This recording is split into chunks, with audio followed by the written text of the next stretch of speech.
ஒரு நாள் இயேசு கிறிஸ்து ஒரு உவமையை சொன்னார். ஒரு ராஜா இருக்கிறார்.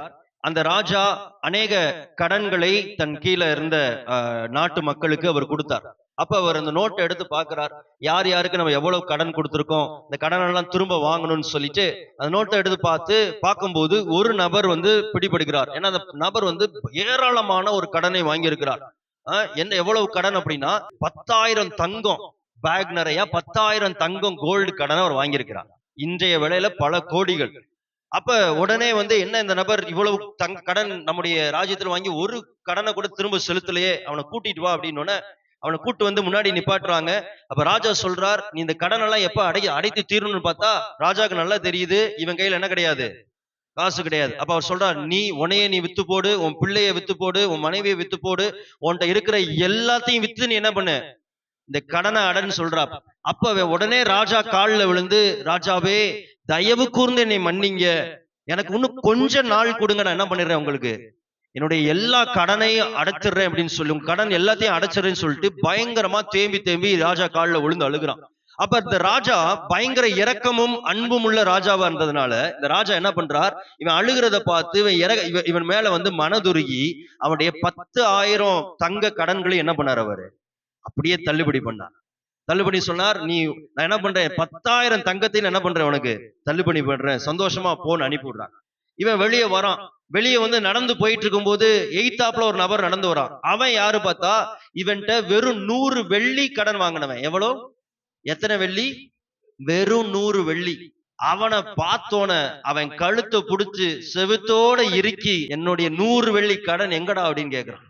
அப்ப அவன் என்ன சொல்றான், இவன் ராஜாட்டா எவ்வளவு அழுது கேட்டாலும் அதே போல இவன் காலில் விழுந்து, எனக்கு கொஞ்ச நாள் கொடுங்க, நான் என்ன பண்ணிடுறேன், உடைய 100 வெள்ளி கடனை என்ன பண்ணிடுறேன், அடைச்சிடுறேன்னு.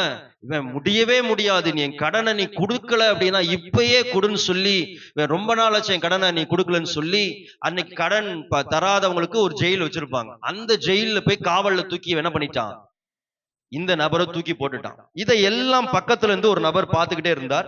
இதை கொண்டு போய் நேரா ராஜா காதுல போய் அந்த நபர் சொல்லிட்டான். ராஜாக்கு பயங்கரமான கோபம். உடனே அவனை கூட்டிட்டு வாங்க அப்படின்றார். இப்ப கூட்டிட்டு வந்தோடனே ராஜா அவனை பார்த்து சொல்றார், பொல்லாத ஊழியக்காரனே, நீ எவ்வளவு பொல்லாத மனுஷன், நீ என்கிட்ட நீ நினைச்சுக்கோ, வாழ்நாட்களை நினைச்சு கூட பார்த்தா கூட என்ன பண்ணிருக்க முடியாது, வித்தா கூட என்ன பண்ணிருக்க முடியாது, உன் கடனை அடைச்சிருக்க முடியாது. ஆனா நீ அழுததுனால உன் மேல மனதிறங்கி உன்னுடைய கடனை எல்லாம் என்ன பண்ணிருக்கேன், நான் மன்னிச்சு உன்னை அனுப்பிவிட்டேன். அதே மன்னிப்ப நீ உன் சக மனுஷனுக்கு நீ செஞ்சிருக்கணும்ல, நீ செய்யாத போனதுனால இவனை தூக்கி அதே ஜெயில தூக்கி போடுங்க, உபாதிக்கிற ஒரு இடத்துல தூக்கி போடுங்க, இவன் கடன் அடையிற வரைக்கும் அதோடைய தண்டனை என்ன பண்ணட்டும், வாழ்நாள் முழுவதும் அதுல அவன் அனுபவிக்கட்டும்னு சொல்லி இவன் தூக்கி காவல் கடன்களை போட்டுட்டு இயேசு சொல்கிறார், இதே போலதான் நீங்க உங்க சக மனுஷங்களோடு உங்களுக்கு செய்த தவறை நீங்க மன்னிக்காட்டினா பரவத்துல இருக்கிற உங்கள் பிதா உங்களுடைய தப்பிதங்களை அவர் மன்னிக்க மாட்டார் ஆண்டவர் சொல்கிறார். அல்லேலூயா. சொல்றது புரியுதா? நமக்கு காயப்படுத்தின நபர்களை நாம் மனதார மன்னிக்கலைன்னா நாம் தேவனுடைய சமூகத்துல போய் பாவ மன்னிப்பை கேட்கும் போது பரமபிதா என்ன பண்ண மாட்டாரா, நம்முடைய தப்பிதங்களை மன்னிக்க மாட்டான்னு சொல்லி இயேசு ஓமையாக அன்னைக்கு இருந்த தன்னுடைய யூத ஜனத்துக்கு சொன்னார். இன்னைக்கு இந்த இடத்துல நீங்க கவனிக்க வேண்டிய விஷயம், இயேசு அநேக ஓமைகளை அநேக மக்களுக்கு சொன்னார். எல்லாருக்கும் ஒரே உமையை சொல்லுகிற, ஒரு புறஜாதி கர்த்தரை அறியாதவர்களுக்கு ஒரு உமையும் யூதர்களுக்கு ரட்சிக்கப்பட்டவருக்கு ஒரு உமையும் சொன்னார். இந்த உமை யாருக்கு சொல்லப்பட்ட உமை, ரட்சிக்கப்படாதவங்களுக்கு கிடையாது, ரட்சிக்கப்பட்டவங்களுக்கு சொல்லப்பட்ட ஒரு உமை. அப்படி என்றால் இது அவிசுவாசிக்கு சொல்லப்படுற உண்மை கிடையாது. இயேசுவின் ரத்தத்தை விசுவாசித்து இயேசுவை ஏற்றுக்கொண்டு இயேசுவை பின்பற்றுகிற சபைக்கு சொல்லப்படுகிற காரியம். சொல்ல எத்தனை பேர் புரிகிறது? நாம் ஆலயத்துக்குள் இருக்கிறோம், சபைக்கு வரோம், ஆராதனை செய்யறோம், ஊழியம் செய்யறோம், சுவிசேஷ ஊழியம் செய்யறோம், காணிக்கை செலுத்துறோம், தசம பாகம் போடுகிறோம், எல்லாத்துலயும் சரியா இருக்கிறோம். ஆனா சக மனுஷனை மன்னிக்கணும்னு வரும்போது நம்முடைய இருதயம் எப்படி இருக்கு, பயங்கர கடினமா இருக்கு. ஆமாவா இல்லையா? என்ன தப்பு பண்ணாங்க தெரியுமா, என்னை எப்படி நட்டாட்டு கைவிட்டு போனாங்க தெரியுமா, எல்லாத்துக்கு முன்னாடி என்னை எவ்வளவு அவமானப்படுத்தினாங்க தெரியுமா, அவங்க வார்த்தை எவ்வளவு காயப்படுத்துச்சு தெரியுமா, என்னை எவ்வளவு அசிங்கப்படுத்தினாங்க தெரியுமா. தேவ பிள்ளைகளே, இதெல்லாம் உங்களை காயம் உண்டு பண்ணிருக்கு, அதெல்லாம் உண்மைதான். ஆனா ஆண்டவர் நமக்கு சொல்கிறது சத்தியம் என்னவென்றால், ரட்சிக்கப்பட்ட நம்மை கர்த்தர் நம்முடைய பாவத்தை எப்படி அவர் மன்னித்தாரோ அதே போல மற்றவங்க நமக்கு எதிராய் செய்த பாவங்களை நாம் மன்னிக்க வேண்டும். அப்படி மன்னித்தாதான் கர்த்தர் நம்மளை என்ன பண்ண முடியும், நம்மை ஆசீர்வதிக்க முடியும். ஹல்லேலூயா, ஹல்லேலூயா. இன்னைக்கு கிறிஸ்தவ உலகத்துல எது ரொம்ப கஷ்டம் தெரியுமா? இருக்கிறதுலே ரொம்ப கஷ்டம். ஒண்ணு அன்பு செலுத்துறது, இன்னொன்னு என்ன, மன்னிக்கிறது. நல்லா இருப்பாங்க, நல்லா பழகிற வரைக்கும், ரெண்டு நபர் நல்லா பழகிற வரைக்கும் நல்லா பயங்கர அன்பா இருப்பாங்க. ஆனா கொஞ்சம் அவங்களுக்கு பிடிக்காம நடந்துட்டா மூஞ்சிய கூட பார்க்க மாட்டாங்க, முகத்தை கூட காட்டி பேச மாட்டாங்க. ஒரு சின்ன அவங்ககிட்ட இருக்கிற ஒரு தப்ப போய் சுட்டி காட்டி, தனித்து போய் சுட்டி காட்டி இதை நீங்க மாத்திக்கோங்கன்னு சொல்லிட்டா அடுத்து முகத்தை கூட பார்க்க மாட்டாங்க, பேசக்கூட மாட்டாங்க. தேவ பிள்ளைகளே, ரட்சிக்கப்பட்ட நம்ம சபைக்குள்ள அப்படி இருக்கக்கூடாது. அப்படிப்பட்ட விசுவாசியாய் நாம் தேவனுடைய ராஜ்யத்துல நம்ம என்ன பண்ணக்கூடாது, என்னைக்கு இருக்கக்கூடாது. கர்த்தர் என்ன சொல்றாரு அப்படின்னா, எப்ப ஒரு நபரை நாம் மன்னிக்க முடியும் தெரியுமா? இயேசு நம்முடைய பாவங்களை மன்னித்ததை நாம் ஆழ உணரும் போது நம்மளால மற்றவங்களை எளிமையாக மன்னிக்க முடியும். ஹல்லேலூயா. அந்த மன்னிப்பு எப்ப வரும் தெரியுமா? சக மனுஷன் உங்களுக்கு செய்த காயங்களை எப்ப மன்னிக்க முடியும்னா, இயேசு உன்னுடையும் என்னுடைய பாவத்தை உணர்ந்தாரே, அதை நீ உணரும் போது, என்னுடைய பாவத்தை, எவ்வளவு பாவம் நான் செஞ்சிருக்கிறேன், அந்த பாவத்தை எல்லாம் தள்ளுபடி பண்ணாரே, அதை நீங்க உணர்ந்தீங்கன்னா சக மனுஷனை ஈஸியா மன்னிச்சிட முடியும். நீங்க நம்ம நிறைய நியாயமான காரணம் இருக்கும். என்ன காரணம் இருக்கும்? எத்தனை தடவை நான் மன்னிக்க, பல தடவை நான் மன்னிச்சுட்டேன், திரும்ப திரும்ப நான் மன்னிக்கணுமா? வாழ்க்கை ஃபுல்லா நான் இப்படியே தான் இருக்கணுமா? ஆனா ஆண்டவர் சொல்கிறார், இந்த இடத்துல நாம் எப்படிப்பட்ட மன்னிப்பை கொடுக்கணும்னா, கணக்கற்ற மன்னிப்பை கொடுக்கணும். ஹல்லேலூயா, ஹல்லேலூயா. எல்லையற்ற மன்னிப்பை கர்த்தர் நம்மிடத்தில் எதிர்பார்க்கிறார். என்ன மன்னிப்பு? எல்லையற்ற மன்னிப்பு. ஒரு தடவை ரெண்டு தடவை கிடையாது, வாழ்க்கை முழுவதும் நம் மன்னிக்கிற சுவாபத்தை நாம் பெற்றுக்கொள்ளணும். ஹல்லேலூயா. நீ பார்க்க இருக்க செய்தியின் தலைப்பு லிமிட்லெஸ் ஃபர்கிவ்னஸ். லிமிட்லெஸ் ஃபர்கிவ்னஸ், எல்லையற்ற மன்னிப்பு. எல்லையற்ற மன்னிப்பு. வாசிக்கலாம் ஆதார வசனம், மத்தேயு 18ஆம் அதிகாரம் 21, 22. அப்பொழுது பேதுரு அவரிடத்தில் வந்து, ஆண்டவரே, என் சகோதரன் எனக்கு விரோதமாய் குற்றம் செய்து வந்தால் நான் எத்தனை தரம் மன்னிக்க வேண்டும்? 7 தரம் மட்டுமா என்று கேட்டான். அதற்கு இயேசு, 7 தரம் மாத்திரம் அல்ல, 70 தரம் என்று உனக்கு சொல்லுகிறேன் என்றார். பாருங்க, இங்க பேதுரு வந்து இயேசுட்ட கேட்கிறார், ஆண்டவரே, எத்தனை தடவை என் சகோதரன், சகோதரனா என் கூட இருக்கிறவங்க, ரட்சிக்கப்பட்டவங்க, என் குடும்பத்தாரோ இல்லைன்னா வேலை ஸ்தலத்தில் இருக்கிறவங்களோ சபைக்குள்ள இருக்கிறவங்களோ, எத்தனை தடவை ஒரு மனுஷனை நான் மன்னிக்கணும்? 7 தடவை பண்ணா போதுமா அப்படின்னு பெருமையா கேட்கிறான். ஏன்னா அந்த நாட்களில யூத ரபிகள் எத்தனை தடவை மன்னிக்கணும் போதித்தாங்கன்னா, 3 தடவை நீ மன்னிச்சா போதும் அப்படின்னு தான் போதித்தார்கள். எத்தனை தடவை? ஆனா வேதத்துல சொல்லப்படல. அப்ப பேதுரு வந்து சொல்றான், நம்மளுக்கு போதிக்கப்படுற ரபிகள் என்ன எத்தனை தடவை சொல்றாங்க? 3 சொல்றாங்க. ஆனா நான் எத்தனை தடவை சொல்றேன்? டபுள். 3க்கு 3 6, ரவுண்டா 7. அப்ப நினைக்கிறான் பெருமையா, 7னா பரிபூர்ணம். இப்ப பேதுருக்கு டவுட் இது, ஆண்டவர் 7 தடவை ஒரு மனுஷனை மன்னிச்சா போதுமா? அப்ப 8வது தடவை தப்பு பண்ணா அவன் என்ன பண்ண தேவையில்ல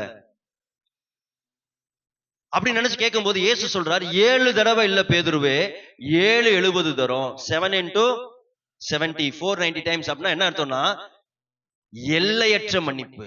நீ மன்னித்து கொண்டே இருக்கணும். இங்க பேதுரு இயேசுட்ட கேட்கிறான், ஒரு மெஷரிங் ராட் வைக்கிறான். கேள்வி, அவனுடைய கேள்வி என்ன? ஒரு மெஷரிங் ராட், எத்தனை தடவை? ஆனா இயேசுடைய பதில் என்னன்னா, பிராக்டிஸ் ஆஃப் ஃபர்கிவ்னஸ். அவர் என்ன சொல்றாருன்னா, மன்னிப்பு என்பது உன் வாழ்க்கை முறையாக மாறணும் என்று ஆண்டவர் உண்மையை சொல்லுகிறார். சொல்ல பேர் புரிகிறது. அப்ப நமக்கு இந்த கேள்வி இருக்கும், எத்தனை தடவை ஒரு ஆளை நம்ம மன்னிக்கிறது? நம்ம மன்னிக்கிறது எதை கணக்கு வச்சு மன்னிக்கிறோம்? சரி, ஒரு தடவை தப்பு பண்ணிட்டாங்க, மன்னிச்சிட்டோம். 2வது தடவை மன்னிச்சிட்டோம். 3வது தடவை மன்னிச்சிட்டோம். 4வது தடவை கோவம் வரும். யாரா இருந்தாலும் வரும். உங்களுக்கு அப்படிதான், எனக்கும் அப்படிதான். போதைக்கு நானும் மனுஷன் தான், எனக்கு என்னதான் வரும்? கோவம் தான் வரும். ஆனா நம்முடைய ரோல் மாடல் யாரு தெரியுமா? யாரு தெரியுமா? இயேசு. அந்த கிருபையை பெற்றுக்கொள்ளணும். இந்த செய்தியை ப்ரிப்பேர் பண்ணுவோம். ஆண்டவர்கிட்ட கேட்டேன், ஆண்டவரை இன்னும் எனக்கு அந்த கிருபையை கொடுங்க. வாழ்நாள் முழுவதும் என் சுவாபமே எப்படிப்பட்ட சுவாபமாய் மாறணும்? மன்னிக்கிற குணமாய் மாறணும். ஏன் அப்படின்னா, யோசித்து பாருங்களேன், நாம் எல்லையற்ற பாவங்களை செய்கிறோம் வாழ்நாட்களில. ஆமாவா இல்லையா? எல்லையற்ற பாவங்கள். இதுக்கு முன்னாடி பாவம் எல்லையற்ற கோடிக்கணக்கான பாவம் செய்திருக்கோம், அதை பிதா மன்னிச்சிருக்கிறார். இன்னைக்கு பாவம் செய்திருக்கிறோம், அதை பிதா மன்னிக்கிறார். நாளைக்கும் இந்த வாழ்நாட்கள் இருக்கிற வரைக்கும் பாவம் செய்து கொண்டிருப்போம், பிதா நம்மளை மன்னித்து கொண்டே இருக்கிறார். இயேசு சொல்கிறார், பிதாவை போல நாமும் அதே எல்லையற்ற மன்னிப்பை நம் சக மனிதனுக்கு கொடுக்கணும். அசல எத்தனை பேர் புரிகிறது? அல்லேலூயா, அல்லேலூயா. தேவ பிள்ளைகளே, இதுதான் கனி கொடுக்கிற ஒரு வாழ்க்கை. சபைக்குள்ள இருக்கிற நமக்குள்ள என்ன குணம் இருக்கணும்? எல்லையற்ற மன்னிக்கிற ஒரு தாழ்மையின் குணம் நமக்குள்ள இருக்கணும். எனக்கு நல்லா தெரியும், இங்க இருக்கிற எல்லாருக்குமே ஒரு நபரை மன்னிக்க வேண்டிய நபர் இருப்பாங்க. எல்லாருக்குமே இருக்கும், எல்லாருக்குமே. ஆனா இன்னைக்கு கர்த்தர் ஆவியானவர் உனக்குள் பேசுவாரானால், உனக்குள் தாழ்மையின் ஆவி இருக்குன்னா, தாழ்த்துகிற ஆவி உனக்கு இருக்குன்னா, நீ அவர்களை என்ன பண்ண முடியும்? உங்களை மன்னிக்க முடியும். நம்முடைய மன்னிப்பு எப்படிப்பட்ட மன்னிப்பா இருக்கணும்? எல்லையற்ற மன்னிப்பு, கணக்கில்லாத ஒரு மன்னிப்பாக இருக்கணும். அல்லேலூயா. அதை எப்படி செய்ய முடியும்? அவங்க என்னை பயங்கரமா காயப்படுத்திருக்கிறாங்களே, அப்ப நியாயமான கேள்விகள் உங்களுக்கு இருக்கும். அவங்க என்னை பயங்கரமா அவமானப்படுத்திருக்கிறாங்களே, என்னை பயங்கரமான காயப்படுத்தினாங்களே, வார்த்தையால் தொலைத்து எடுத்திருக்கிறார்களே, 4 பேருக்கு முன்னாடி என்னை அசிங்கப்படுத்திருக்காங்களே, என் குடும்பத்தை அசிங்கப்படுத்திருக்கிறார்களே, இதெல்லாம் நியாயமானதுதான், இதெல்லாம் காயம் உள்ளதுதான், இதெல்லாம் வலியை கொடுக்காத நான் சொல்ல வருகல. ஆனால் தேவன், நம்முடைய பாவம் தேவனுக்கு எவ்வளவு பெரிய தாக்கத்தை ஏற்படுத்திருக்குன்னு யோசித்து பாருங்க. நம்முடைய வாழ்க்கை முறை தேவன் வாழ்க்கையில எவ்வளவு பெரிய காயத்தை ஏற்படுத்தியிருக்கோம். ஆனா எல்லா பாவத்தையும் சகித்து கடின இருதயம் உள்ள நம்மளை அவர் என்ன பண்ணார்? கனிவாக நடத்தினாரே. அந்த மன்னிப்பை நாம் உணரும் போது நாம் இவர்களை எளிமையாக மன்னிக்க முடியும். செய்தியோட சாராம்சமே என்ன தெரியுமா? நீ மனுஷிகத்துல ஒரு நபரை மன்னிக்கவே முடியாது. அவங்க செஞ்சதெல்லாம் அவன் மைண்ட்ல வந்து நிக்கும். ஆனா தேவனோடு ஒப்பிட்டு அவர் ஏன் பாவத்தை மன்னிச்சிருக்கிறாரே, அந்த ஆழம் நமக்கு புரியுமானால் சக மனிதனை எல்லையற்று மன்னித்துக் கொண்டே இருக்க முடியும். நம்மளால மன்னிக்க முடியுங்க. இது அவ்வளவுதான் நினைக்காதீங்க. தேவனுடைய அன்பை நாம் உணர்வோமானால் சக மனுஷனை நிச்சயமா நம்ம மன்னிக்க முடியும். அல்லேலூயா. நீங்க நம்ம கற்றுக்கொள்கிற சத்தியம் என்னவென்றால், நம்மை காயப்படுத்தினவர்களை நாம் கணக்கின்றி மன்னிக்க முடியும். அல்லேலூயா. நம்மை காயப்படுத்தினவர்களை நாம் கணக்கே இல்லாம என்ன பண்ண முடியும்? மன்னிக்க முடியும். அல்லேலூயா. அவங்களெல்லாம் பார்த்தா அப்படி இருந்தாலும் எனக்கு வேணாம், அவங்கள மன்னிக்க மாட்டேன்ற மாதிரி பாக்குறீங்க. எனக்கு மன்னிக்கிற வாய்ப்பு இருந்தாலும் என்ன பண்ண மாட்டேன், அவங்கள என்ன பண்ண மாட்டேன். நீங்க அப்படிதான் நீங்க பாக்குறீங்க. உங்க என் ஸ்பிரிட்ல அப்படிதான் நான் ஃபீல் பண்றேன். பரவாயில்ல, இட்ஸ் ஓகே, இட்ஸ் ஓகே. ஆனா நீ சத்தியத்தை, செய்தியில கர்த்தருடைய சத்தியத்தை அறியும் போது நான் சொல்லுகிற ஆவியானவர் உங்களுக்கு இதே மனநிலையை முடிக்கும் போது வைக்க மாட்டார். அல்லேலூயா. உன் இருதயத்தை ஓப்பனா வைங்க. அதுக்கு நீ ஆயத்தமா இருக்கிறாயா? எத்தனை பேர் ஆயத்தமா இருக்கிறீங்க? காயம் பயங்கரமா இருக்கு, மன்னிக்க முடியல, ஆனா இருதயத்தை ஓப்பனா வைக்கிறேன் அப்படின்னு சொல்றவங்க எத்தனை பேர்? அப்படி விசுவாசிக்கிற உங்களுடைய இருதயத்தில் கர்த்தர் பேசுவா. அல்லேலூயா. அடுத்த கேள்வி, எப்படி அவர்களை மன்னிக்கிறது? கணக்கின்றி அதெல்லாம் முடியுமா? அதெல்லாம் சாத்தியமா? அப்ப பின் வருகிற 3 மன்னிக்கப்பட்ட உணர்வை நாம் பெற்றுக்கொள்ளும் போது, வார்த்தையை கவனிங்க. 3 மன்னிக்கப்பட்ட உணர்வு. நாம் மன்னிக்கப்பட்ட அந்த உணர்வை, 3 மன்னிக்கப்பட்ட உணர்வை நாம் பார்க்க போறோம். இந்த எக்ஸ்பீரியன்ஸை நாம் ஃபீல் பண்ணும்போது, நாம் உணரும் போது நம்மை காயப்படுத்தினவர்களை கணக்கின்றி நம்மால் மன்னிக்க முடியும். அல்லேலூயா. முதலாவது உணர்வு நமக்கு என்ன வேணும் அப்படின்னா, நம்முடைய எல்லையற்ற பாவங்களை கர்த்தர் நமக்கு மன்னித்திருக்கிறார். ஃபர்ஸ்ட் உணர்வு நமக்கு என்ன தெரியுமா? நான் எல்லையற்ற பாவம் செய்திருக்கேன், செய்வேன். அதை எல்லாம் அவர் என்ன பண்ணுகிறார்? என் தேவனாய கர்த்தராய இயேசு எனக்கு மன்னித்திருக்கிறார். இந்த உணர்வு நமக்குள்ள வந்துருச்சுன்னு வச்சுக்கோங்களேன், நாம் சக மனுஷனை ஈஸியா மன்னிச்சிடலாம். எத்தனை பேர் புரியுது? என் மேல ஒரு எல்லையற்ற பாவங்கள் இருந்தது. நானே வாழ்நாட்களில் நீ எத்தனை பாவம் செய்வேன் கணக்கிடவே முடியாது. இதையெல்லாம் கர்த்தராகிய இயேசு எனக்கு மன்னித்திருக்கிறார், மன்னித்துக் கொண்டிருக்கிறார், மன்னிக்கவும் செய்வார் என்பதை நாம் உணர்வோமானால் நாம் சக மனுஷனை ஈஸியா மன்னிக்க முடியும். வாசிக்கலாம். மத்தேயு 18ஆம் அதிகாரம் 26, 27 வாசிங்க. அப்பொழுது அந்த ஊழியக்காரன் தாழ விழுந்து வணங்கி, ஆண்டவனே, என்னிடத்தில் பொறுமையாயிரும், எல்லாவற்றையும் உமக்கு கொடுத்து தீர்க்கிறேன் என்றான். அந்த ஊழியக்காரனுடைய ஆண்டவன் மனதிறங்கி, பாருங்க, அந்த ஊழியக்காரனுடைய ராஜா மனம் இறங்கி அவனை விடுதலை பண்ணி கடனையும் அவனுக்கு இந்த வார்த்தையை கவனிக்கணும். அந்த ராஜா என்ன பண்றார்? முதலாவது மனம் இறங்குகிறார். அப்புறம் என்ன பண்றார்? அவனை என்ன பண்றார்? கடனை என்ன பண்றார்? மன்னித்து அவனை விடுதலையா. என்ன ப்ராசஸ் கவனிக்கிறீங்களா? ஃபர்ஸ்ட் மன இறக்கம் மேல உண்டாகுது. அடுத்து அந்த கடனை தள்ளுபடி பண்ணுகிறார், அவனை விடுதலையாக்குகிறார். அல்லேலூயா. இந்த இடத்துல இன்னும் முக்கியமான விஷயங்களை கவனிக்கணும். ஃபர்ஸ்ட் விஷயம், இந்த வசனம் 24 வசனம் பாருங்களேன். கணக்கு பார்க்க தொடங்கின போது 10,000 தாலந்து கடன் பட்ட ஒருவன் கை முன்பாக அழைத்து கொண்டு வந்தார்கள். வேதம் மிக தெளிவாய் சொல்லுது பாருங்களேன்.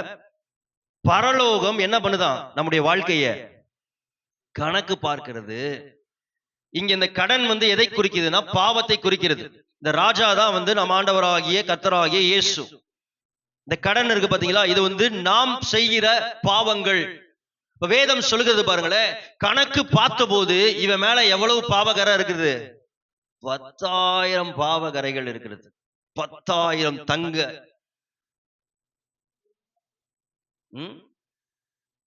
அதுல எத்தனைன்னு பார்த்தா 20 வருஷ கூலியாது. எத்தனை? 20 வருஷ தினாரி சம்பளம். இப்ப பாத்துங்க, வாழ்நாள் முழுவதும் என்ன பண்ணிட்டே இருக்கணும்? இந்த கடனை அடைச்சு கொண்டே இருக்கணும். ஆனா அடுத்த வசனம் சொல்லுது பாருங்களேன், அவன் கடனை தீர்க்க அவனுக்கு என்ன கிடையாது? நிர்வாகம் இல்லாதபடியால். பாருங்க, அந்த பாவ கடனை அவனால என்ன பண்ண முடியாது? தீர்த்து போட முடியாது. தேவ பிள்ளைகளே, இன்னைக்கு ஃபர்ஸ்ட் உள்ள சத்தியத்தை நீங்க புரிந்து கொள்ளுங்க. நாம் சுத்தி இருக்கிற நபரை நியாயம் தீர்த்து கொண்டு இருக்கிறோம். அவங்க அந்த காயம் பண்ணிட்டாங்க, இந்த காயம் பண்ணிட்டாங்கன்னு. ஆனா வசனம் சொல்கிறது, தேவனுடைய பார்வைக்கு முன்பாக அவங்க உங்களை காயப்படுத்தினதை விட நீங்க தேவனை அதிகமாய் காயப்படுத்தி இருக்கிறோமா? நம்முடைய வாழ்க்கை தேவனை அதிகமாக காயப்படுத்தி இருக்கிறது. நாம் செய்த பாவங்கள் அது எல்லையற்றதாக இருக்கிறது. மற்றவங்க நம்மளை காயப்படுத்தினதை விட நம்முடைய பாவ கரை எவ்வளவு இருக்கு? தேவனை கணக்கே இல்லாதபடி. 10,000 தங்க கடன். இவன் எவ்வளவு கடன் பட்டிருக்கான்? சக மனுஷன் வெறும் 100 வெள்ளிக்காசு. அது வெறும் 3 மாசம் சம்பளம் தானா? எத்தனை மாசம் சம்பளம்? 3 மாசம் சம்பளம் எங்க இருக்குது? 20 வருஷம் கடன் எங்க இருக்கிறது? எது பெருசு இந்த இடத்துல? சொல்றது எல்லாம் வழங்குதா உங்களுக்கு? அப்ப கர்த்தருக்கு முன்னாடி நம் வாழ்க்கை எவ்வளவு பாவப்பட்டிருக்கிறது. நினைத்து கூட பார்க்க முடியாத பாவ கரைகள் நம்ம மேல இருக்கிறது. ஆனா இந்த எல்லையற்ற பாவங்களை இயேசு கிறிஸ்து மூலமாக நமக்கு அவர் மன்னித்திருக்கிறார். யோசித்து பாருங்க, நம்ம சிந்தையில எவ்வளவு பாவம் செஞ்சிருப்போம், சொல்ல எத்தனை பாவம், செய்கையில எத்தனை பாவம் செஞ்சிருப்போம் வாழ்நாட்கள் முழுவதும். அதான் ஈல ஆத்துமாதாய பயிற்சியில ஒரு எக்ஸாம்பிள் சொல்லுவோம். நம்ம எத்தனை பாவம் செஞ்சிருக்கோம் நீங்களே கால்குலேட் பண்ணலாம். நான் உங்களுக்கு சொல்றேன், அப்படியே நீங்க பண்ணுங்களேன். வாழ்க்கையில நாம் பாவங்களை அடிப்படையா 3 அடிப்படையில தான் செய்வோம். ஒண்ணு கண்ணு, இன்னொன்னு சொல், இன்னொன்னு செய்கை. இதெல்லாம் நம்முடைய பாவம் இருக்கும். சரிங்களா? ஒரு நாளைக்கு 3லயும் ஒண்ணு வச்சுக்குவோம் மினிமமா. கண்ணுல ஒரு பாவம் எத்தனை நாளும் செய்யலாம். வாயில ஒரு பாவம், சபிக்கிறது, திட்டுறது, குறை பேசுறது. வாயில ஒரு பாவம். செய்கை, மூஞ்சியை திருவிட்டு போறது, இல்லைன்னா மதிக்காம போறது, எல்லாமே பாவம் தானே. உதவி செய்யாம போகிறது. ஒரு நாளைக்கு 3ன்னு வச்சுக்கோமே மினிமமா. நான் சொல்றேன், மாசத்துக்கு எத்தனை ஆயிடுச்சு? 90 பாவம். வருஷத்துக்கு 90, அங்கிட்டு ஒரு 10 மாசம் 900, 1080 பாவம் வருஷத்துக்கு. ரவுண்டா 1000 வச்சுக்குவோம், ரவுண்ட் பண்ணிக்குவோம், ரவுண்ட் ஃபிகரா 1000. இன்னைக்கு எல்லாருக்கும் உங்களுக்கு எத்தனை வயசு இருக்கு? உனக்கு எத்தனை வயசுமா? 23 × 1000, அங்க 40ன்றாங்க. இப்ப 40 × 1000, எனக்கு ஒரு 34. 34 × 1000 மினிமமா சொல்றேன் பாருங்க. 34,000 பாவம் நான் செஞ்சிருக்கேன், அறிஞ்சோ அறியாமையும். மினிமமா சொல்றேன், மினிமம் லீஸ்ட் கால்குலேஷன். அங்கே 80 விட்டாச்சு. 1080ல 80 தூக்கி போட்டாச்சு, ரவுண்ட் ஆக்கியாச்சு. பாருங்களேன், எவ்வளவு வாழ்நாட்களில இந்த கண்ணை வச்சு, இந்த வாயை வச்சு, செய்கையை வச்சு எவ்வளவு பாவம் செஞ்சிருப்போம். எவ்வளவு பெரிய கடன் நம்ம மேல இருக்கு. ஆனா இதை எல்லாத்தையும் இயேசு கிறிஸ்து தன்னுடைய ரத்தத்தினால கழுவி தள்ளுபடி பண்ணியிருக்கிறார். எவ்வளவு பெரிய இரக்கத்தை நம்ம பெற்றிருக்கிறோம். இதை நாம் உணர்வோமானால், சக மனுஷன் உன்னை காயப்படுத்துறது, உன் வீட்டார் உன்னை காயப்படுத்துறது, சொந்தக்காரன் காயப்படுத்துறது, குடும்ப உறவினர்கள் காயப்படுத்துறது, வேலை ஸ்தலத்துல காயப்படுத்துறது மிக குறைவு, மிக குறைவு. ஈஸியா மன்னிச்சிட முடியும். அனுதினமும் நம் பாவத்துல ஊறி கொண்டிருக்கிற ஜனம். வசனம் சொல்லுது பாருங்களேன், சகரியா 3:3 பாருங்க.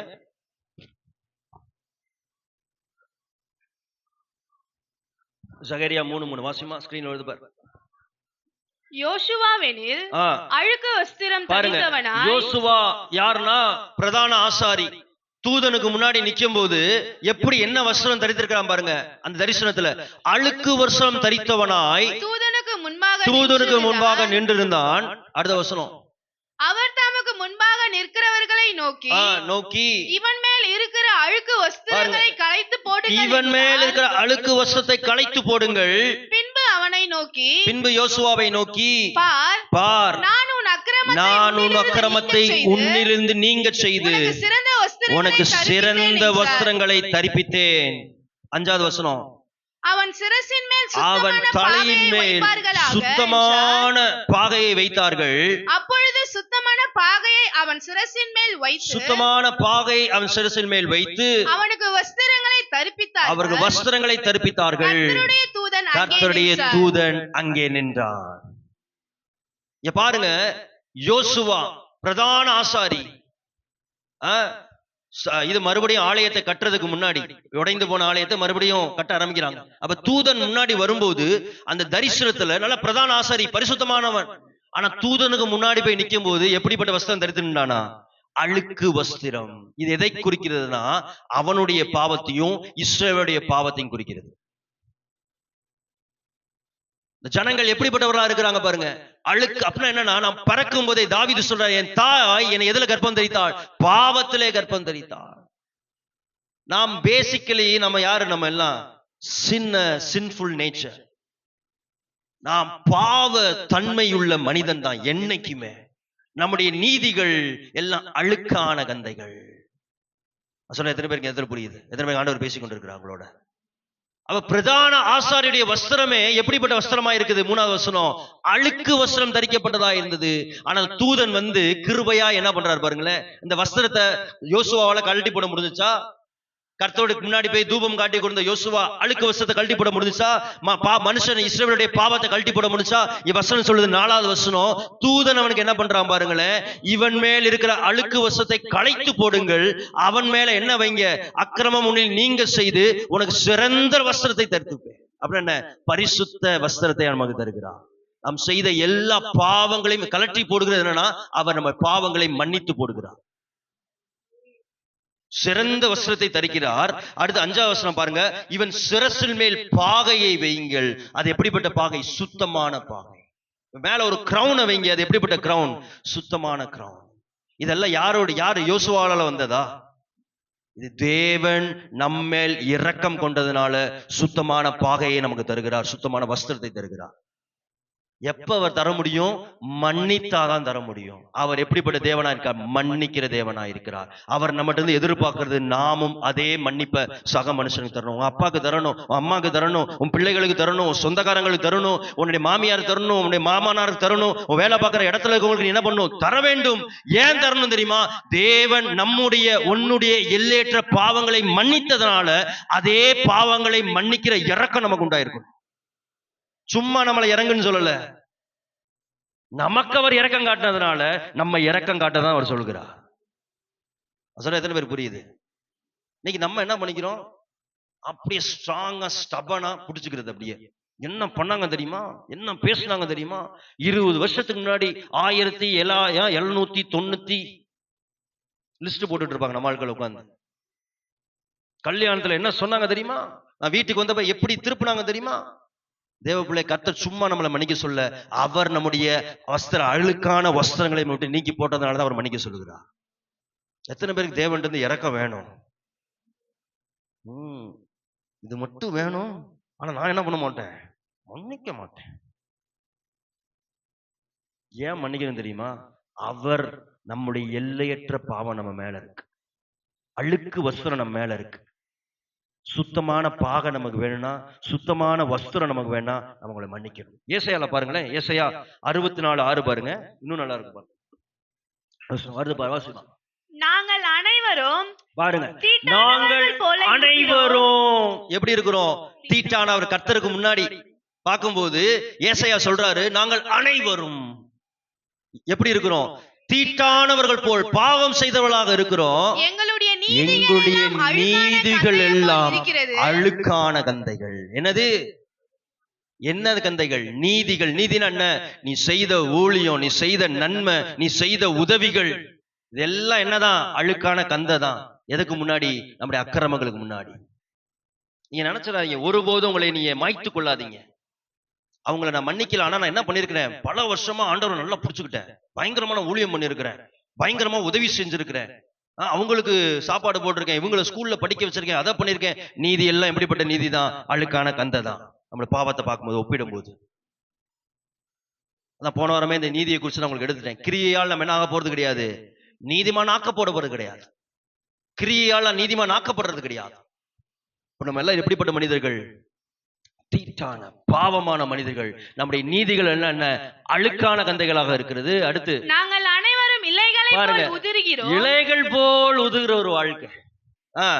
எங்கள் அக்கிரமங்கள் காற்றை போல் எங்களை அடித்துக் கொண்டு எங்கள் போகிறது. அக்கிரமம் நம்முடைய பாவம் எப்படி அடிக்குதான்? காற்றை போல அடிக்குது. இங்கிட்டு அடிக்குது, இங்கிட்டு அடிக்குது, இப்படி போறோம், இப்படி வரோம். பாவத்தால் அழைக்கப்பட்டு கொண்டிருக்கிறோம்.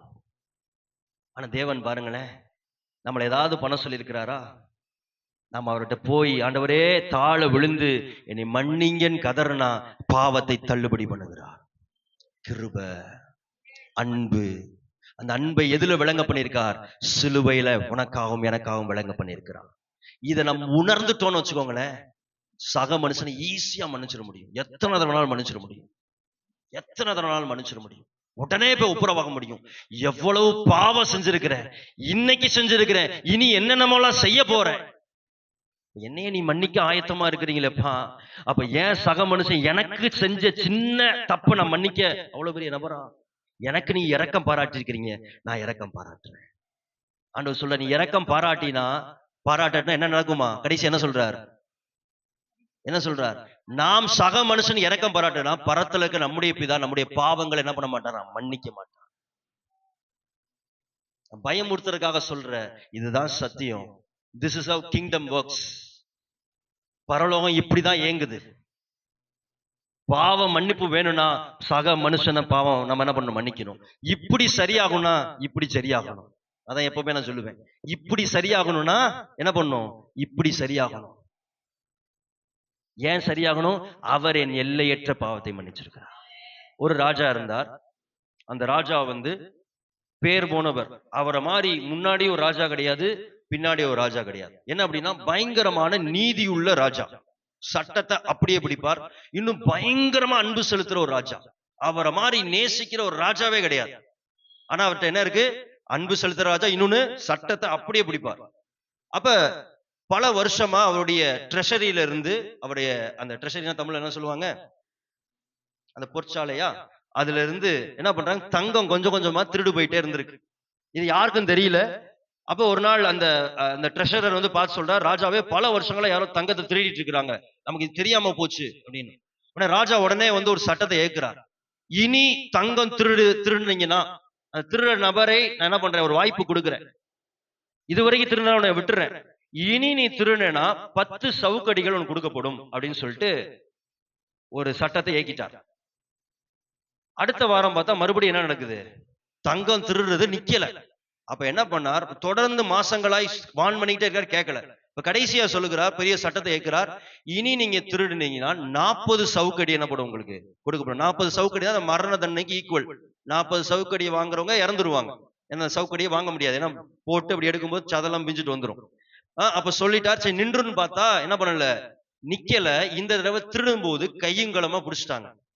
இந்த திருடன் யாருன்னு பார்த்தா அந்த ராஜாவுடைய, அவர் ரொம்ப நேசித்த அவருடைய பொம்பளை பிள்ளை.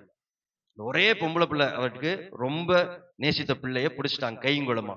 இப்ப அந்த ராஜ்யம் முழுசும் பயங்கரமான ஒரு கேள்வி, ராஜா தீர்ப்பை மாத்துவாரா அப்படின்னு ஒரு கேள்வி. தீர்ப்பை மாத்திட்டா அவர் எப்படிப்பட்டவரா மாறிடுவார்?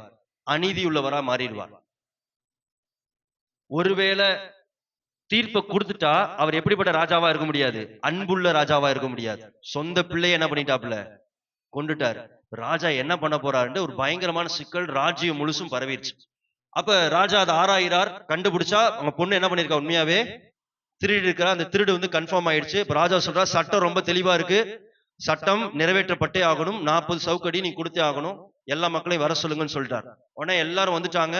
அந்த அவங்களுடைய பொண்ணை கொண்டு போய் அந்த டேபிள் மேல வச்சுட்டார். படுக்க வச்சு அந்த டேபிளோட சேர்த்து கட்டிட்டாங்க, கயிறை வச்சு கட்டிட்டாங்க. இப்ப சவுக்கடி, அந்த பிள்ளையோட ட்ரெஸ்ஸை பின்னாடி ஓபன் பண்றாங்க. பண்ணிட்டு சவுக்கடி அடிக்கிறதுக்கு சவுக்கு எடுத்துட்டான். எதிர்த்து அடிக்க வீசும் போது ராஜா நிப்பாட்டு அப்படின்னு சொல்றாரு. எல்லாருக்கும் பயங்கரமான அப்படியே ஒரு பதட்டம், அமைதல். நேரா ராஜா சிங்காசனத்துல இறங்கி தன்னுடைய அங்கியை கலட்டிட்டு அவங்க பொண்ணு மேல அப்படியே அவர் படுத்தார். அவர் படுத்து இப்ப இந்த சவுக்கடி அடிக்கிறவனை பார்த்து சொன்னா, இப்ப நீ அடி அப்படின்னு. அப்ப ராஜா சொன்னா, அந்த சவுக்கடிக்கணும்னு சொன்னா, ராஜாவே உண்மையில நான் அடிக்க மாட்டேன். இல்ல, நீ அடிக்கிற ஒவ்வொரு அடியும் அவன் மேலதான் விழுது, இப்ப நீ அடிச்சே ஆகுது, கட்டலன்னு சொன்னார். அப்ப சவுக்கடி ஒவ்வொரு அடியும் ராஜா அவங்க பிள்ளை மேல படுக்கிறார். ஒவ்வொரு அடியும் இந்த ராஜா மேல விழுது. 40 அடி வாங்கும்போது ராஜா அந்த இடத்துல மரித்து போனார். அதே இடத்துல ராஜா மரிக்கிறார். அந்த அந்த சின்ன பிள்ளை, திருடின அந்த பிள்ளை விடுவிக்கப்படுகிறார். இதேதான் சிலுவையில இயேசு நமக்காக செய்திருக்கிறார். நாம் ஏராளமான பாவங்களை செய்திருக்கிறோம். நம் மேல ஏராளமான பாவக்கரைகள் எண்ணி கூட பார்க்க முடியாது. யோசித்து பாருங்களேன். நீங்க சின்னதா உட்கார்ந்து நீங்க சின்ன வயசுல இருந்து செஞ்ச பாவம்லாம் யோசித்து பாருங்க. நமக்கே நம்மளை பச்சின்னு சொல்ல வரும். நம்ம சின்ன வயசுல இருந்து செஞ்ச எல்லாத்தையும் யோசித்து பாருங்களேன். நம்மளை பார்த்தா நமக்கே பிடிக்காது. ஆனா ஆண்டவர் நமக்கு அந்த தண்டனையை கொடுக்காம அவர் சிலுவையில அந்த மரண தண்டனை அவர் எடுத்து நம்மளை விடுவித்திருக்கிறார் அந்த கடன்ல இருந்து. எவ்வளவு பெரிய அன்பு பாத்தீங்களா? இந்த அன்பை நமக்கு செஞ்சதுனாலதான் சக மனுஷன் இருக்கிற சின்ன பாவத்தை, குற்றத்தை அவர் மன்னிக்க சொல்லுகிறார். இப்ப சொல்லுங்க பார்க்கலாம், எத்தனை பேருக்கு இது எளிமையா இருக்கும்? இதை நம்ம யோசிக்கும் போது சக மனுஷனை ஈஸியா நம்மளால மன்னிக்க முடியும். எல்லையற்ற பாவங்கள் நம்ம மேல இருக்கிறது. மற்றவங்க நம்ம செய்த குற்றங்களை பார்க்க வேண்டாம். நமக்கு அவர் இறங்கினது போல நாம் சக மனுஷனுக்கு இறங்க வேண்டும். ஹல்லேலூயா. இரண்டாவது உணர்வு, நமக்கு வர வேண்டிய இரண்டாவது உணர்வு என்னவென்றால், மற்றவருக்கு இரக்கம் செய்ய தேவனிடத்தில் கடன் பெற்றிருக்கிறோம். மற்றவர்களுக்கு இரக்கம் செய்ய தேவனிடத்தில் கடன் பெற்றிருக்கிறோம். இந்த உணர்வு நமக்கு வந்துருச்சுன்னு வச்சுக்கோங்களேன், நம்ம ஈஸியா என்ன பண்ண முடியும்? மற்றவங்களை மன்னிச்சிட முடியும். முதல் உணர்வு என்ன? எல்லையற்ற பாவம் நம்ம மேல இருந்திருக்கு, அதெல்லாம் மன்னிச்சிருக்கிறார். ரெண்டாவது, தேவன்கிட்ட நம்ம கடனாளியா இருக்கிறோம். என்ன? அவர்கிட்ட இருந்து இரக்கத்தை பெற்றுக்கொண்டதுனால மற்றவங்களுக்கு இரக்கம் செய்யற கடமை நம்ம மேல இருக்கு. பக்கத்தவங்களை பார்த்து சொல்லுங்க. பக்கத்தவங்களை பார்த்து சொல்லுங்க. நீங்க தேவன்கிட்ட இரக்கத்தை பெற்றுக்கொண்டதுனால நீங்க மற்றவங்களுக்கு இரக்கத்தை காட்டுறது தேவனிடத்தில் நீங்க பெற்ற ஒரு கடன். நான் சொல்ல எத்தனை பேர் புரியுது? நான் சொல்ல உங்களுக்கு புரியுதா? வாசிக்கலாம். மத்தேயு 18ஆம் அதிகாரம் 33வது வசனம். நான் உனக்கு இறங்கினது போல நீயும் உன் உடன் வேலைக்காரனுக்கு இறங்க வேண்டாமோ என்று சொல்லி. போதும் பாருங்க, நான் ராஜா சொல்கிறார், நான் உனக்கு எப்படி இறங்கினோ நீ அதே போல உன் சக வேலைக்காரனுக்கு, உடன் வேலைக்காரனுக்கு இறங்கி இருக்க கூடாதா கேட்கிறார். பாருங்க, இந்த ராஜா சொல்ற இந்த வாக்கியத்தை பாருங்க. ஏன்ட்டு நீ இரக்கத்தை பெற்றதுனால நீ சக மனுஷனுக்கு இரக்கத்தை காட்ட நீ எப்படிப்பட்டவனா இருக்க? ஒரு கடனாளியாக இருக்கிற. நான் சொல்ல உங்களுக்கு விளங்குதா? எத்தனை பேர் சொல்றது புரியுது? அப்ப நமக்கு இந்த சத்தியம் புரிஞ்சிச்சுன்னா நாம் சக மனுஷனை மன்னிக்க முடியும். நாம் தேவன்கிட்ட ஒரு கடனாளி. என்ன கடனாளி? இரக்கத்தை பெற்றிருக்கிறேன். அப்ப சக மனுஷன் என்னை காயப்படுத்தும் போது அந்த இரக்கத்தை செய்யறது என் மேல் விழுந்த ஒரு கடமை. அது எனக்கு நான் தேவன்கிட்ட வைத்த ஒரு கடன். இந்த சத்தியம் உங்களுக்கு புரியுனா உங்களால மன்னிக்க முடியும். எத்தனை ரூபாய்? எல்லையற்று மன்னிக்க முடியும். ஆனா இந்த நபர் என்ன பண்றா பாருங்க. 28ஆம் வசனம் பாருங்களேன். 28ஆம் வசனம். இந்த நபர் என்ன பண்றான் பாருங்க. அப்படி இருக்க அந்த ஊழியக்காரன் புறப்பட்டு போகையில் தன்னிடத்தில் 100 வெள்ளிப்படம் கடன் பட்டிருந்தவன் ஆகிய தன் உடன் வேலைக்காரர்களில் ஒருவனை கண்டு அவனை பிடித்து தொண்டையை நெரித்து நீ பட்ட கடனை எனக்கு கொடுத்து தீர்க்கவே வேண்டும் நினைக்கிறான் பாருங்க. எவ்வளவு கொடூரமான மனுஷன் பாத்தீங்களா? அவன் பேசுறது பாருங்க. he is demanding justice. என்ன கேக்குறான்? நியாயத்தை கேட்கிறான். நீ நியாயத்தை செஞ்சே ஆகணும். என்கிட்ட கடன் வாங்கலடா, கொடுத்தே ஆகணும், இப்பவே கொடு. சில ஆட்கள் அப்படிதான். ஒரு ஆள் தப்பு செஞ்சுட்டா போட்டு கிழிச்சு செவுத்துல ஆணி அடிச்சு விட்டுருவாங்க. சின்ன தப்பு செஞ்சுட்டா போதும், அவனை அடிச்சு தாறுதாரா கிழிச்சு செவுத்துல ஆணி அடிச்சு தொங்க விட்டுருவாங்க. யார சொல்றேன்? கிறிஸ்தவர்ல சொல்றேன். இது எல்லாமே ரட்சிக்கப்பட்டவங்களை பத்தி பேசுறேன் நான். இவங்க ரட்சிக்கப்பட்டவங்களா?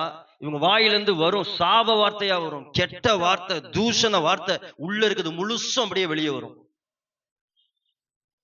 இந்த இடத்துல ஏன் இது நடக்குது அப்படின்னா, இவன் வசனம் சொல்லுது, ராஜாட்ட தாழ விழுந்தான் பாத்தீங்களா, விழுந்து மன்னிப்பு கேட்டான் பாத்தீங்களா, எனக்கு டைம் கொடுங்கன்னு. அது எப்பேற்பட்ட மனம் திரும்புதல் தெரியுமா? முழுமையான மனம் திரும்புதல் இல்ல அவன்கிட்ட. அந்த முழுமையான மனம் திரும்புதல் உண்டாயிருந்துச்சுன்னா அவனுக்கு நல்லா புரிஞ்சிருக்கும். 1 கோடி ரூபாய் கடனை தள்ளுபடி பண்ணிட்டாரு இந்த ராஜா, எவ்வளவு பெரியவர். வெளியே சந்தோஷத்தோடு போவான். வெறும் 100 வெள்ளி காசு. 100 தண்டா போடா நீ. என் ராஜா எப்படிப்பட்டவர் தெரியுமா? என் 1 கோடி ரூபாய் கடனை தள்ளி பண்ணிட்டார். அந்த ராஜாவை பத்தி உனக்கு தெரியுமா? அந்த சந்தோஷத்தை பகிர்ந்திருப்பானே தவிர்த்து கழுத்தை நெரிச்சிருக்க மாட்டான். இன்னைக்கு நம்முடைய ஆராதனை எல்லாம் எப்படிப்பட்ட ஆராதனையா இருக்கு தெரியுமா? ஒரு முழுமையான மனம் திரும்புதல் ஆராதனை இல்ல. தாழ விழுகிறீங்க, ஆண்டவரே என் பாவத்தை மன்னிங்க மன்னிங்க மன்னிங்கன்னு கேக்குறீங்க. அது எப்படிப்பட்ட மன்னிப்பு? அந்த டைம்ல நான் எஸ்கேப் ஆகணும். அன்னைக்கு வசனம் சொல்லுது பாருங்க, அவன் வெளியே வரும்போது வெறும் 100 வெள்ளி காசு, சொற்ப காசு, 3 மாசம் சம்பளம் தான். ஒரு நாளைக்கு அந்த காலத்துல வந்து 1 தினாரி கொடுப்பாங்க, 100 நாள் சம்பளம் தான். இவன் எத்தனை வருஷம் கடன்? 20 வருஷம் கடன். 20 வருஷம் கடன் எங்க இருக்கு? 100 நாள் காசு எங்க இருக்கு? சொல்ல எத்தனை பேர் புரியுது இந்த இடத்துல? இவன் ஏன் கழுத்தை நெரிச்சான் அப்படின்னா, உண்மையான மனம் திரும்புதலின் அனுபவம் அவனுக்கு இல்ல. இன்னைக்கு ரட்சிப்பின் உண்மையான அனுபவம் உங்களுக்குள்ள இல்லைன்னா உங்களால மன்னிக்கிறது ரொம்ப கசப்பா இருக்கும். உங்களுக்கு ரொம்ப கசப்பா இருக்கும். உங்களுக்கு நீங்க சர்ச்சுக்கு வருவீங்க, நல்லா ஆராதிப்பீங்க, ஆனா எது உங்களுக்கு கஷ்டமா இருக்கும்? மன்னிக்கிறது பயங்கர கசப்பா இருக்கும். ஒரு ரட்சிக்கப்பட்டவங்களுடைய பெஸ்ட் சைன் என்ன தெரியுமா? கனி என்ன தெரியுமா? மன்னிக்கிறது, அன்பு செலுத்துறது, காயப்படுத்துறவங்கள மன்னிக்கிறது. எனக்குள்ள அது நிறைய ஒரு சில நேரத்துக்கு ஆண்டவர்கிட்ட கேட்பேன், ஆண்டவரை ஏன் இப்படி நடத்துறீங்க? நான் கேட்டிருக்கிறேன். அவங்க தப்பு பண்றாங்க, அவங்களே திட்டுறாங்க, அவங்களே சண்டை போடுறாங்க, ஆனா நான் என்ன பண்ணணும்? போய் நிக்கிற மாதிரி இருக்கு எல்லா வட்டமும். சரி, இதுதான் நீர் என்னை இந்த வழிக்குள்ள வைக்கிறீங்கன்னா இதை நான் சந்தோஷமா பண்றேன். அதான் இன்னைக்கு வரைக்கும் பண்ணிக்கிட்டு இருக்கோம். அந்த ஊழியத்துல காயப்படுத்துறவர்களே மன்னித்து கொண்டுதான் இருக்கிறோம். அது உறவினர்களா இருந்தாலும் சரி, எல்லா இடத்துலையும். அது எப்ப பண்ண முடியும் தெரியுமா? நீ உண்மையாக மனம் திரும்பலாம். நான் ஊழியம் பண்றதுனால மனம் திரும்பல. ஏன்னா அநேக ஊழியர்களுக்கு தெரியும், ஊழியம் பண்ணிட்டு பயங்கர கசப்பு வச்சிருக்கவங்களா இருக்கிறாங்க. ஒரு ஊழிய ஒரு நபரை மாத்திராது. ரட்சிப்பு தான், உண்மையான ரட்சிப்பு தான், the real repentance, real forgiveness தான் இன்னொரு ஆளை forgive பண்ண வைக்கும். இன்னைக்கு மன்னிக்க உனக்கு கஷ்டமா இருக்குன்னா, நீங்க உங்க ரட்சிப்பை இன்னைக்கு தராசுல வச்சு அளக்கணும். எப்படி நம்ம ரட்சிக்கப்பட்டிருக்கிறோம்? நம்முடைய ரட்சிப்பு சரியாதான் ரட்சிக்கப்பட்டிருக்கிறோமா? சரியாதான் ரட்சிக்கப்பட்டிருக்கோமா? ஏன்னா இங்க ராஜா தெளிவா சொல்றாரு பாருங்க. அந்த ஆதாரவசன வாசி என்ன சொல்றாரு பாருங்க, 33 பாருங்க, நான் உனக்கு இறங்கினது போல நீ உன் உடன் வேலைக்காரனுக்கு இறங்க வேண்டாமோ? தெளிவா சொல்றார். God is very clear, the scripture is very clear. நான் உனக்கு மன்னிச்சிருக்கிறேன், நீ என்ன பண்ணிருக்கணும்? சக மனுஷனை நீ மன்னிச்சிருக்கணும்ல. அப்ப இந்த இடத்துல ஒரு ஆப்ஷன் இருக்குதா? there is no option, it's a command. நம்ம அதை பண்ணணும். எப்ப பண்ண முடியும்? அதை உணரும் போதுதான். தேவன் இரக்கத்தை பெற்றுக்கோனா, நீ நல்லா யோசித்துக்கோங்க, நாம் ஒரு கடனாளியாக இருக்கிறோம். நீ செஞ்சவனுக்கு உன் பாவத்தை மன்னிக்கிறதுக்கு நம்ம யார்? ஒரு கடனாளி, தேவன்கிட்ட கடனாளியாக இருக்கிறோம். இந்த சத்தியம் புரிஞ்சு நம்மளால மன்னிக்க முடியும். இல்லைன்னா போய் தொண்டையை நினைச்சுக்கிட்டு இருப்போம். தயவு செய்து கிறிஸ்துவ குடும்பத்துல ரட்சிக்கப்பட்ட நீங்க பண்ணாதீங்க. உங்க மனைவி தப்பு செஞ்சுட்டாலோ, உங்க கணவன் தப்பு செஞ்சுட்டாலோ, உங்க பிள்ளைங்க தப்பு செஞ்சுட்டாலோ, உங்க வேலை செய்யற இடத்துல தப்பு செஞ்சுட்டாலோ, அவங்கள போட்டு வார்த்தையால துளைத்து கண்டிக்கிறது வேற. இந்த இடமே எப்படிப்பட்டதை பத்தி பேசுறது தெரியுமா? முன்னாடி வசனத்தை பார்த்தா, சபைக்குள் ஒருத்தவங்க தவறு செஞ்சுட்டா அவங்களை எப்படி நீ திருத்தணும், திருத்துறத பத்தி தான் பேசுறார். இந்த இடத்துல திருத்துறத கான்டெக்ஸ்ட் திருத்துறது தான். அதுக்காக ஒருத்தவங்களை மன்னிச்சுக்கிட்டே இருங்க, தப்பு பண்ணிக்கிட்டே இருந்து கிடையாது. அங்க ஆண்டவர் சொல்ல, எப்படி நீ ஒரு ஆளை திருத்தணும்? முதல் தனித்து போய் பேசு, அடுத்து 2 பேரோட போய் பேசு, அடுத்து 3 பேரோட சபையால வைத்து பேசு. இதெல்லாம் எதுக்கு நீ பேசுற? மன்னிக்கிற, அவன் செஞ்ச பாவத்தை மன்னிச்சு அவனை ஆதாயப்படுத்துற. நீ அவனை ஆதாயப்படுத்துறதுக்காக தான் போய் பேசுற, அவனை முத்திரதுக்காக கிடையாது. இதெல்லாம் பண்ணி அவன் கேட்கலன்னா அவனை விட்டுரு அப்படியே அப்படின்னு சொல்லிட்டு தான் அந்த உண்மையை சொல்லுகிறார். நான் ஒருத்தவங்க திருத்துறது தப்புன்னு நான் சொல்ல வரல, திருத்தணும், அது வேற. ஆனா நமக்கு எப்படிப்பட்ட திருத்தல் குணம் இருக்கணும்? அவங்க மன்னித்து திருத்தல் குணம் இருக்கணும். சொல்ல எத்தனை பேர் புரியுது? நாம் கடன் பெற்றிருக்கோம் தேவன் இடத்துல. நீ ஒருபோதும் உங்க குடும்பத்துல இருக்க நபர்கள் தவறு செய்ய போட்டு அவங்களை அடிச்சு காய போட்டுறாதீங்க. கர்த்தருக்கு அது பிரியமே கிடையாது. நியாயம் தீர்த்துறாதீங்க, நியாயம் தீர்த்துறாதீங்க. தவறு செஞ்சுட்டா சில நேரத்துக்கு பிள்ளைங்க என்று சொல்லுவாங்க, எங்க அம்மா அந்த தப்பு பண்ணிட்டாங்க, இந்த தப்பு பண்ணிட்டாங்க, அதனால உங்கள்கிட்ட நான் பேசுறதே கிடையாது, இது பண்றது கிடையாது. இப்ப நான் பார்த்து கேட்க தோணும், நான் கேட்க மாட்டேன். நீ வாலிப வயசுல இருக்கிற, உன் கண்ணை வச்சு நீ இச்சிக்காம இருக்கியான்னு கேட்டுருவேன் ஒரு நிமிஷத்துல. ஆனா நான் கேட்க மாட்டேன். ஆனா கேட்க வரும். ஏன்னா வசனம் சொல்லுது, கண்ணை வச்சு இச்சிட்டாலே என்னது? நீ விபச்சாரம் பண்ணிட்ட. கர்த்தருடைய பால் 2 பாவம் ஒண்ணுதான். நான் சொல்றேன், உங்களுக்கு புரியுதா உங்களுக்கு? ஆனா நம்ம எப்படி இருக்கிறோம்? அவங்க கொஞ்சம் தப்பு பண்ணிட்டாங்க, நான் வாழ்க்கை முழுசும் பேசவே மாட்டேன். தயவு செய்து இந்த குணம் ரட்சிக்கப்பட்ட குணமே கிடையாது. தேவன் விரும்புற குணமே கிடையாது. தேவன்கிட்ட இரக்கத்தை பெற்ற நாம் அவர்கிட்ட கடனாளியாக இருக்கிறோம். என்ன கடனாளி?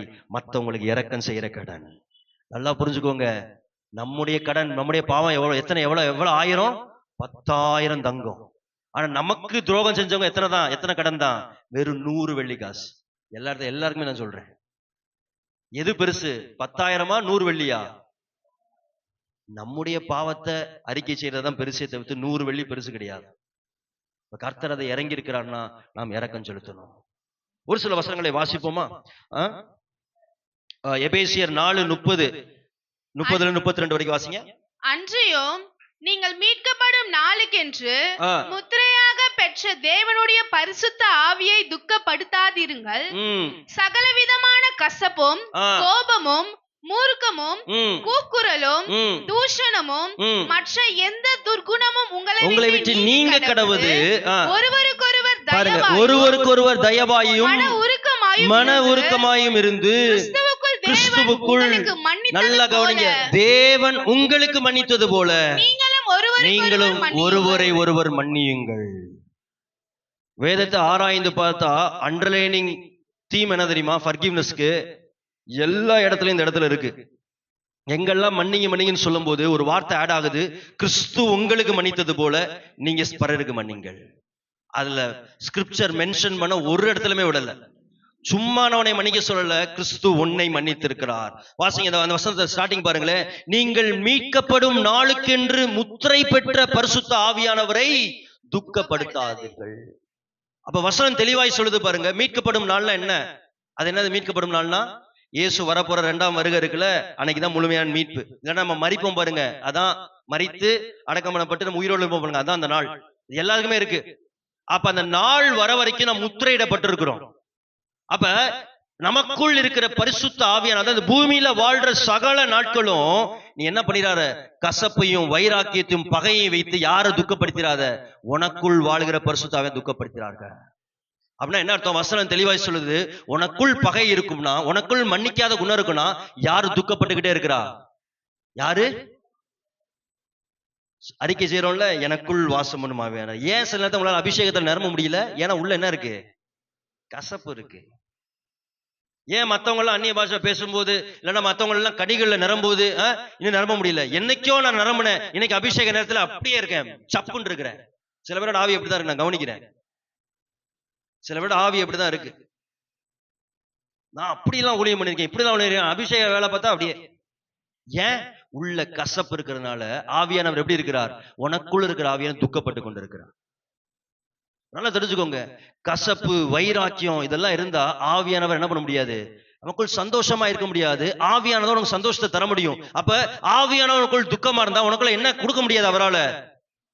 ஆவியின் கனி என்ன? சந்தோஷம், சமாதானம், இச்சை அடக்கம் இதெல்லாம் தர முடியாது. ஏன்? ஆவியானவர் எப்படி இருக்கிறார்? துக்கமா இருக்கும் போது அவர் எப்படி உனக்குள்ள சந்தோஷத்தை தர முடியும்? ஏன்னா உனக்குள்ள என்ன இருக்கு? ஆவியானவர் ஆக்டிவா இருந்தாதான் உனக்குள் கனி வேலை செய்யும். சொல்ல எத்தனை பேர் புரியுது? சொல்லிட்டு அடுத்த வருஷம் என்ன சொல்ற பாருங்களேன், துக்கப்படுத்தாதிருங்கள். அதுக்கு என்ன பண்ணணுமா? சகலவித கசப்பு. அது என்னது? என்ன ஃபார்மட்ல கசப்பு இருந்தாலும் சரி, என்ன ஃபார்மட்ல கசப்பும் என்ன கூடாது? நமக்குள்ள இருக்கக்கூடாது. கோபம் இருக்கக்கூடாது. மூர்க்கம். சில பேருக்கு அந்த ஸ்டபர்னஸ் இருக்கும் பாருங்களேன், அப்படியே இருப்பாங்க. அடிச்சாலும் அப்படியே வாங்கிக்கிட்டு, என்ன சொன்னாலும் பேச மாட்டேன், சாப்பிட மாட்டேன், தொட்ட மாட்டேன். பார்த்துருக்கிறீங்களா? அதெல்லாம் மூர்க்கம். நீ பேசு. நானும் பார்த்துருக்கிறேன். சுத்தி அதுவும் நிறைய பேர்ட்ட நான் பார்த்துருக்கேன். வாலிப பிள்ளைகிட்ட விசேஷமா பார்த்துருக்கிறேன். சுத்தி குடும்பமே உட்காந்து பேசிட்டு இருக்கோம், வாயவே திறக்க மாட்டான், அப்படியே இருப்பான். அப்படியே பாவமான மூஞ்சி வச்சுட்டு அப்படியே இருப்பான். ஆனா எல்லாரும் நினைச்சிட்டு இருக்காங்க, சரி அமைதியான பையன்பா. ஆனா ஆவியில இருக்கவங்களுக்கு தெரியும் அவனுக்கு என்ன ஸ்பிரிட் இருக்கு. ஸ்டபன் ஸ்பிரிட், மூர்க்கம். அதெல்லாம் அந்த அனுபவம் எல்லாம் இருக்கவே கூடாது. சொல்லு, என்னன்னு சொல்லு, என்ன பண்ணிடுவ நீ? தேவ பிள்ளை, இதெல்லாம் எதோ என்ன படுத்தும்? உனக்குள் இருக்கிற ஆவியானவர் என்ன பண்ணும்? துக்கப்படுத்தும். ஆவியானவர் துக்கப்படுத்த அவனுக்கு கனியை தர முடியாது. பவுல் சொல்றாரு பாருங்க, மூர்க்கம், கூக்குரல். சில பேர் பார்த்திருக்கீங்களா, கோவம் வந்துச்சுன்னு வச்சுக்கோங்க, வா வா வா வான்னு கத்துவாங்க. தூஷணம். அப்புறம் துர்க்குணம், கசப்பை வச்சுக்கிட்டு அவனுக்கு எந்த என்ன பண்றது? துர்க்குணம், உங்களை விட்டு என்ன படுவது? நீங்க கடவுது. பவுல் சொல்றாரு, இதெல்லாம் உங்களை விட்டு போகட்டும்பா. போனாதான் ஆவியான என்ன பண்ண முடியும்? எத்தனை பேருக்கு ஆவியான உனக்குள்ள இருக்க ஆவியான சந்தோஷமா இருக்கணும்?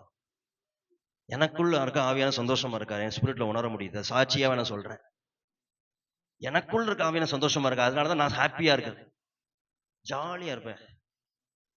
படுத்தா அடுத்த செகண்ட் தூங்கிடுவேன். என் வைஃப் உட்காந்து புலங்கிட்டு இருப்பான், நீங்க மட்டும் இப்படி தூங்குறீங்க. நான் படுத்தோட அப்படியே தூங்கிடுவேன், வெட்டா தூங்கிடுவேன். 2 நிமிஷத்துல கொரட்டை வந்துடும். ஏன்னா எனக்குள்ள ஆவியான எப்படி இருக்கிறார்? சந்தோஷம். ஏன்னா என்ன இல்ல, கசப்பு இல்ல, வருத்தங்கள் இருக்கும், இதெல்லாம் இருக்கும். ஆனா என்ன பண்ண மாட்டேன், மன்னித்து விட்டுருவேன். அவ்வளவுதான். சரி பண்ணிட்டாங்க, அவ்வளவுதான், விட்டுரு. அடுத்தவங்க என்ன என்ன பேசுறாங்க கூட தெரியாது தெரியுமா? யோசிப்போம் உட்காந்து, இவங்கள்ட்ட ஏதோ பிரச்சனை இருந்துச்சு, ஆனா பிரச்சனை தெரியும், ஆனா என்ன பிரச்சனைன்னு தெரியாது, என்ன வார்த்தை சொன்னாங்க தெரியாது. அங்கங்க பிசுறு பிசுறாதான் ஞாபகம் இருக்கும். இதெல்லாம் ஆண்டவன் கொடுத்த கிருபையா பாக்குறேன். சிலருக்கு மறதி நல்லது தெரியுமா? மறதி இருக்கவங்கள ஒரு அலையிலியா சொல்லுங்க பார்க்கலாம். பரவாயில்ல, நீங்க எல்லாம் பாக்கியம் பெற்ற சபை நம்ம சபை.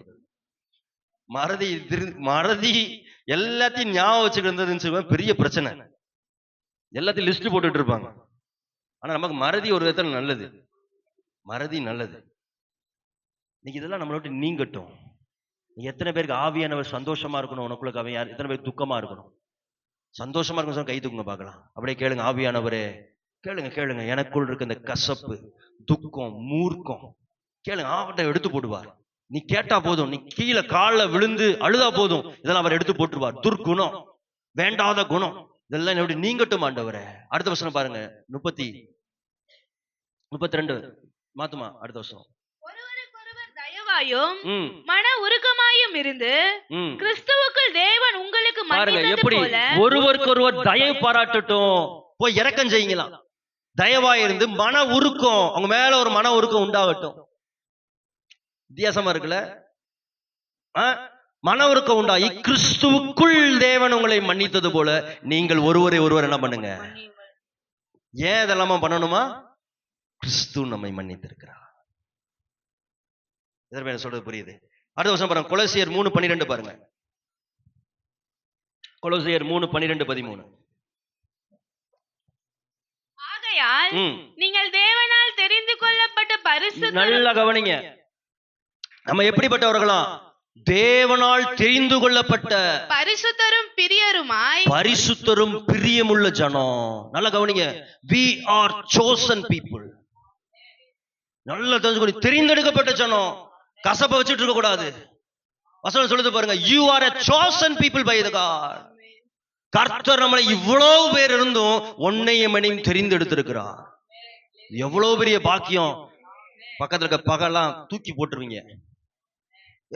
அவராலும் தெரிந்தெடுத்திருக்கேன், இதை நான் இழக்க விரும்பல. வார்த்தையை வாசிக்கும் போது எனக்கு அவ்வளவு இதா இருந்துச்சு. இன்னும் மன்னிக்கணும். கேட்ட ஆண்டவர் கிருபையை கொடுங்க. அது முடியாது, நீ கிருபையை கொடுத்தா தான் என்னால முடியும். மன்னிக்க கிருபை கொடுங்க, அனுதினமும் மன்னிக்க.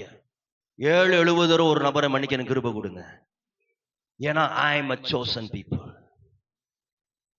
நான் எப்படிப்பட்டவன்? தேவனால் தெரிந்தெடுக்கப்பட்டவனும் பரிசுத்தரும் பிரியரும். பரிசுத்தம் உள்ள ஜனனா.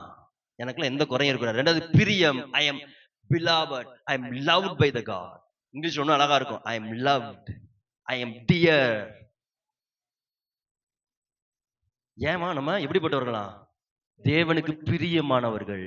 யோசித்து பாருங்களேன்.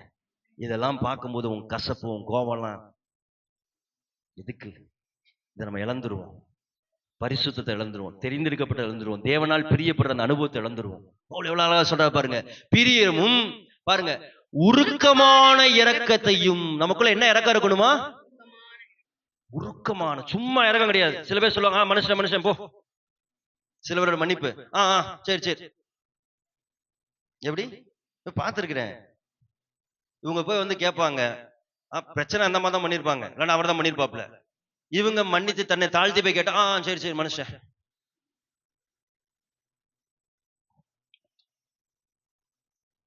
அப்படி இருப்போம்னா நம்ம அப்படி நாம் சரியா நம்ம ரட்சிப்பை அளக்கணும். இன்னைக்கு வேண்டாம். சில வைராக்கியங்களை உடைச்சு போடுங்க. செத்தாலும் மூஞ்சில முழிக்க மாட்டேன், அந்த வீட்டுக்குள்ள காலை வைக்க மாட்டேன், அந்த தெரு பக்கம் போக மாட்டேன். இதெல்லாம் ஒரு நல்ல ஒரு சாட்சியுள்ள அனுபவமே கிடையாது. சாட்சியுள்ள அனுபவமே கிடையாது. தெரிந்தெடுக்கப்பட்ட ஜனனா அதெல்லாம் உடைச்சு போட்டுருவீங்க. இப்பயே மனசுல உடைப்பீங்க. இங்க தேவனுக்கு பிரியமா வாழணும் ஒரு ஜனனா அதெல்லாம் இப்பயே உடைச்சிருவீங்க. எத்தனை பேர் புரியுது? அடுத்து மனத்தாழ்மையும். இந்த மன்னிப்புலாம் நம்மளுக்கு எப்பதான் வரும்? தாழ்மை இருக்கும் நமக்குள்ள, தாழ்த்துகிற குணம், மேட்டிமையான கண்ணு, மேட்டிமையான பார்வை, மனத்தாழ்மையும் சாந்தமும் நீடிய பொறுமையை என்ன பண்ணுங்க? என்ன பண்ணணுமா? அதை வியர் பண்ணிக்கோங்க. அப்படின்னா என்ன? உன் பழைய மனுஷனை கலட்டி போட்டுட்டு, இதுதான் வந்து புதிய சிருஷ்டிப்பு. போன வருஷம் வாக்குத்தத்தம் பழையவைகள் ஒளிந்தன, எல்லாம் புதிதாக நியூ கிரியேஷன் ஹஸ் பிகன் இருக்கும். அதான் அழகான டிரான்ஸ்லேஷன். புதிய சிருஷ்டிப்பு உனக்குள் உண்டாகி விட்டது. என்ன உண்டாகிட்டு? இந்த குணங்கள் தான். இதை நீ தரித்துக்கொள், இதை நீ தரித்துக்கொள், இதை நீ வியர் பண்ணிக்கோ. உன் மேல பழைய மனுஷனை கலட்டி போட்டுருது, அதுக்கு பதிலாக என்ன பண்ணு? இதை வியர் பண்ணிக்கோ. ஏன் அப்படின்னா அடுத்த வசனம் பாருங்க. ஒருவரை ஒருவர் தாங்கி ஒருவர் பேரில் ஒருவருக்கு குறைபாடு உண்டானா, ஒருவருக்கு ஒருவர் ஒரு குறைவு உண்டாயிருச்சுன்னா, கிறிஸ்து பாருங்க இந்த இடத்துலயும் கிறிஸ்து உங்களுக்கு மன்னித்தது போல ஒருவருக்கு ஒருவர் மன்னியுங்கள், ஒருவரை ஒருவர் மன்னியுங்கள். இதெல்லாம் பண்ணி ஏன்? கிறிஸ்து உனக்கு மன்னித்திருந்தார். ஏன்னா உனக்கும் கிறிஸ்துக்கும் எவ்வளவு இருந்துச்சு குறை? பெரிய மலை. அதையே அவர் மன்னித்திருக்க. அதனால நீ என்ன பண்ணு? ஒருவரை மன்னி. இந்த மன்னிக்கணும் எதை நீ தரித்து கொண்டாதான் மன்னிக்க முடியும்? எதை தரித்து கொண்டாதான்? தயவு, சாந்தம், மனத்தாழ்மை, நீடிய பொறுமை. எத்தனை பேருக்கு இந்த அனுபவம் வேண்டும்? உண்மையா வேணும்னு சொன்ன கை தூக்குங்க பார்க்கலாம். கர்த்தர் உங்களுக்கு அதை தரித்து கொள்ள செய்வார். அல்லேலூயா, அல்லேலூயா. 1777 ஒரு பாஸ்டர் இருந்தார். பாஸ்டர் பேர் வந்து பீட்டர் மில்லர்.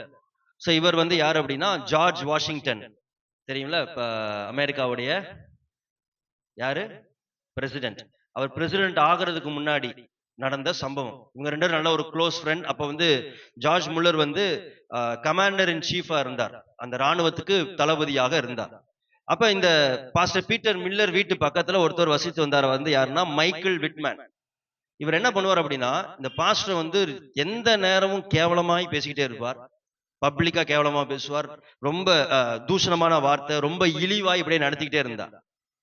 அப்போ ஒரு நாள் இந்த விட்மேன் வந்து தேச துரோக வழக்குல வந்து பிடிபட்டுட்டார். எதிரி தேசத்துக்கு வந்து ஏதோ இன்ஃபர்மேஷன் கொடுத்ததுனால இந்த பக்கத்து வீட்டுக்கார விட்மேனை கொண்டு வந்து என்ன பண்ணிட்டாங்க? தேச துரோக வழக்குல பிடிச்சு அவனுக்கு மரண தண்டனை வந்து ஏற்றிட்டாங்க. அப்ப இந்த விஷயம் வந்து பாஸ்டர் மில்லருக்கு தெரிய வந்தோன்னே இவர் பாஸ்டர் மில்லர் என்ன பண்ணாரு அப்படின்னா 170 மைல், அதாவது 112 கிலோமீட்டர் நடந்தே போனார்.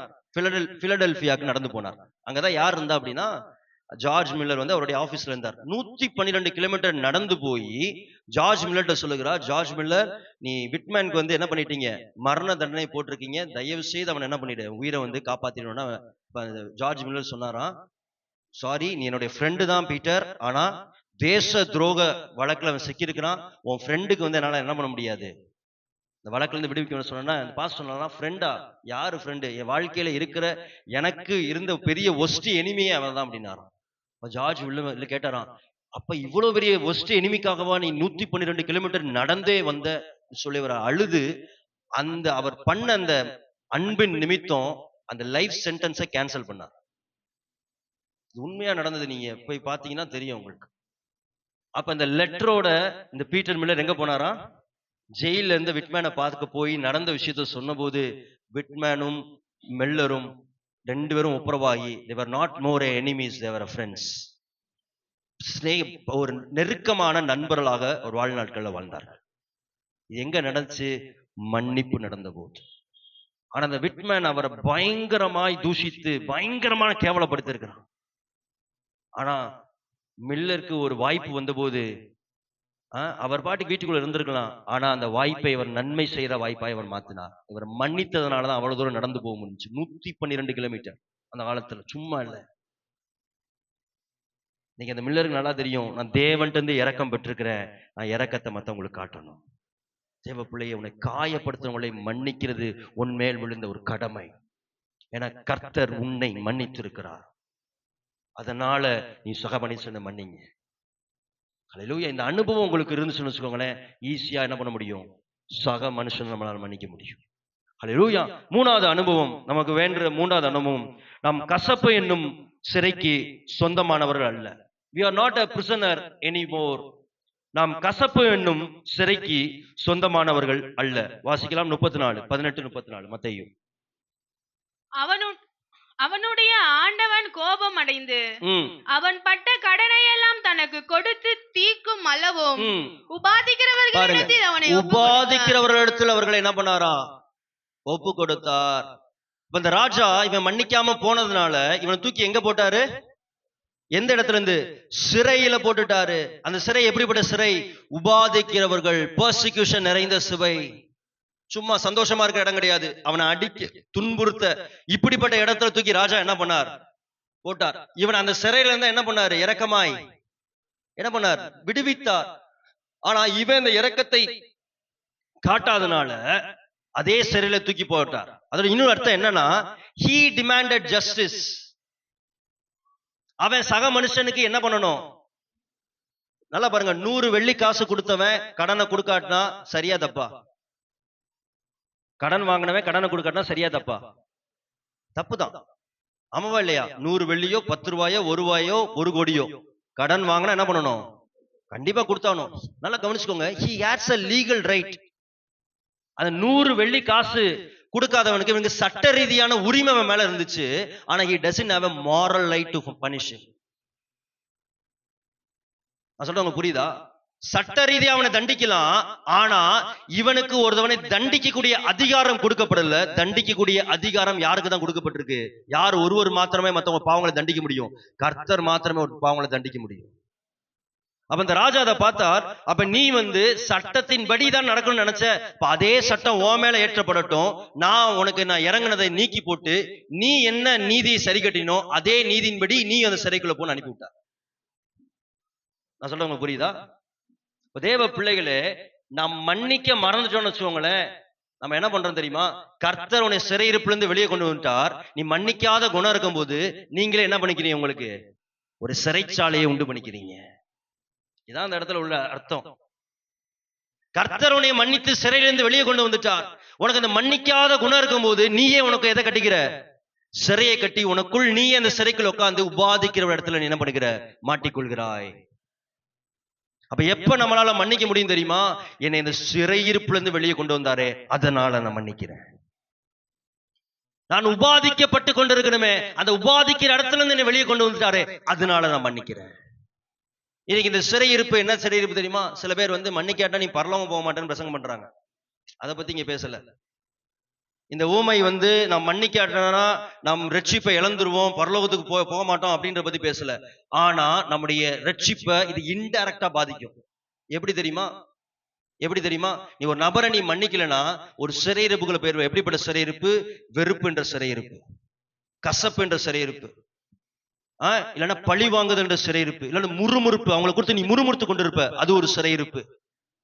இல்லைன்னா பழி வாங்குற ஒரு சிறையிருப்பு, இல்லைன்னா வெஞ்சன்ஸ், பகைன்ற ஒரு சிறையிருப்பு. இதெல்லாம் கடைசி எதுல ரிசல்ட் பண்ணும்? உன் ரட்சிப்பை எடுத்து போட்டுரும்.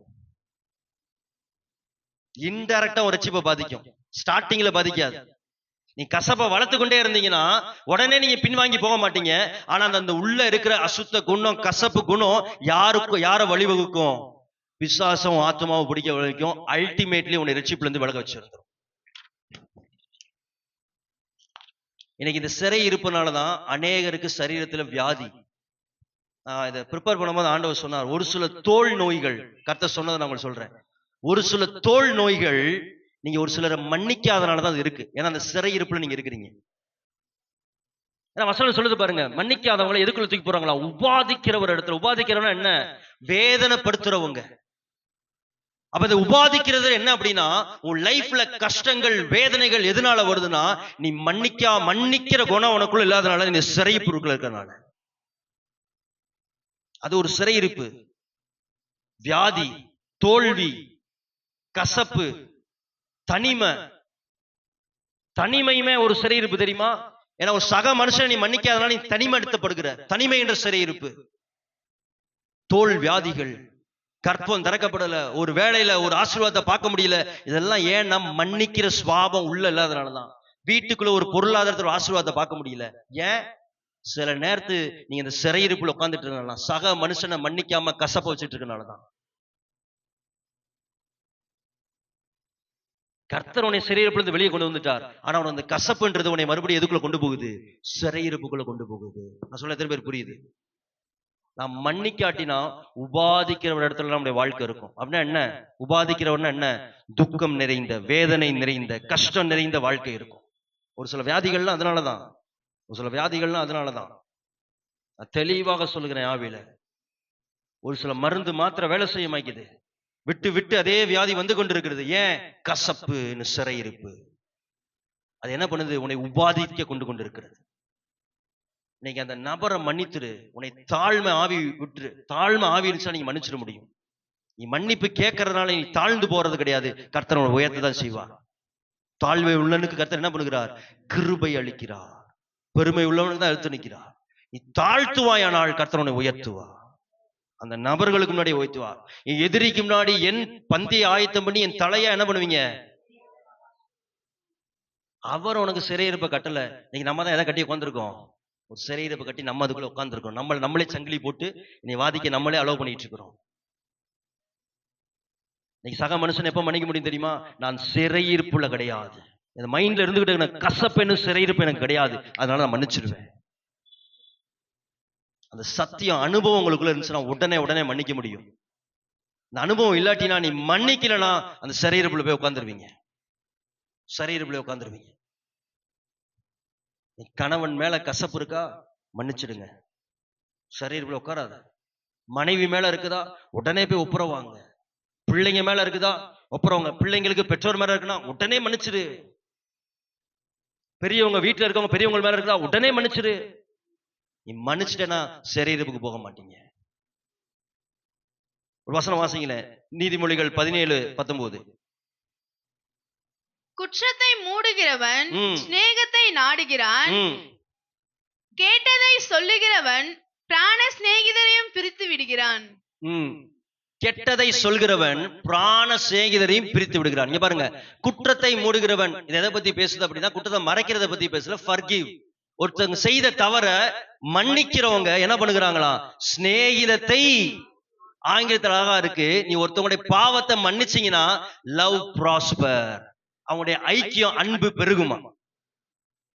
ஒருத்தவங்களுடைய குற்றங்களை நீ மன்னிப்பீங்கன்னா உங்களுக்கும் அவங்களுக்கு சிநேகிதம் வளரும். எனக்கு என்ன இந்த ஆண்டவன் சொல்லிட்டே இருக்காரு, உங்க அப்பாவை மன்னிச்சேனா உனக்கு அப்பாவுடைய அன்பை உணர முடியும். இந்த நெருக்கம் பெருகும்.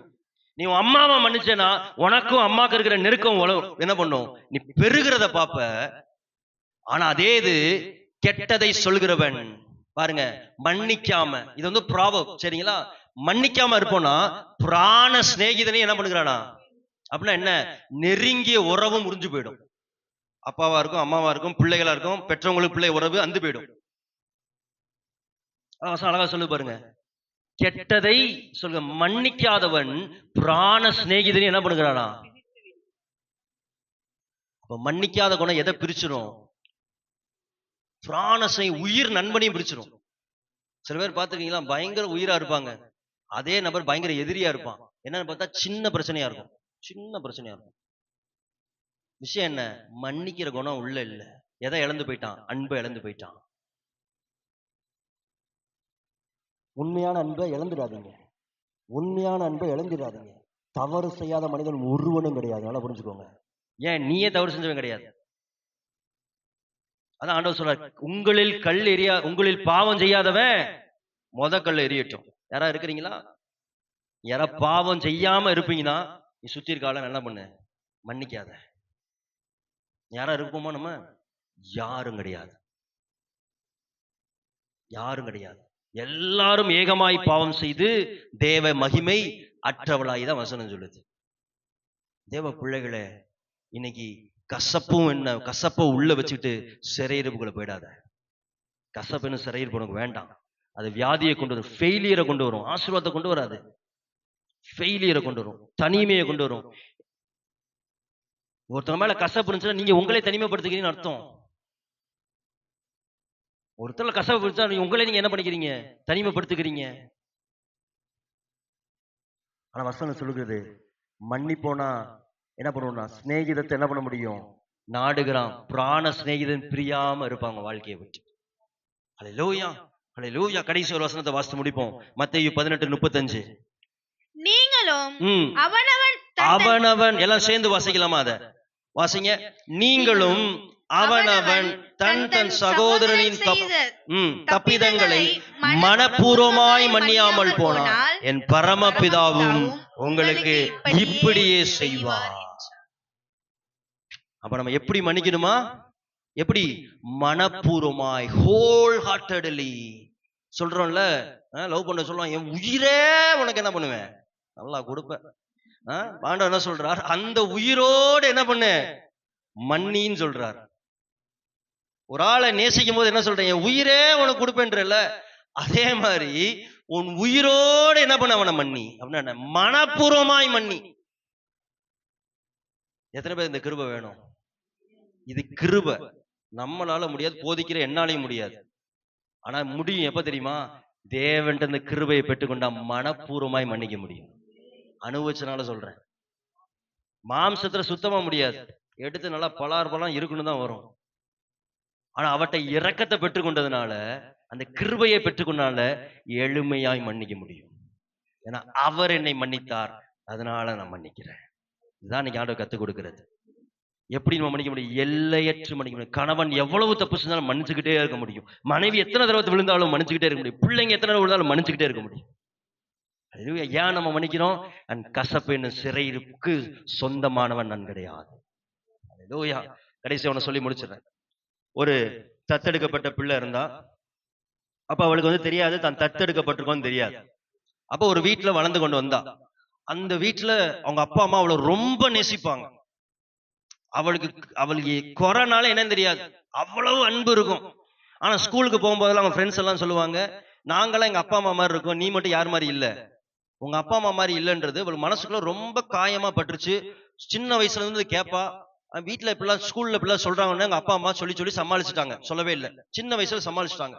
ஆனா வாலிப வயசா வரும்போது இதே கேள்வியை கேட்டு கேட்டு கேட்டு அவருடைய இருதயம் பயங்கர மாதிரி கோபம் ஆயிடுச்சு.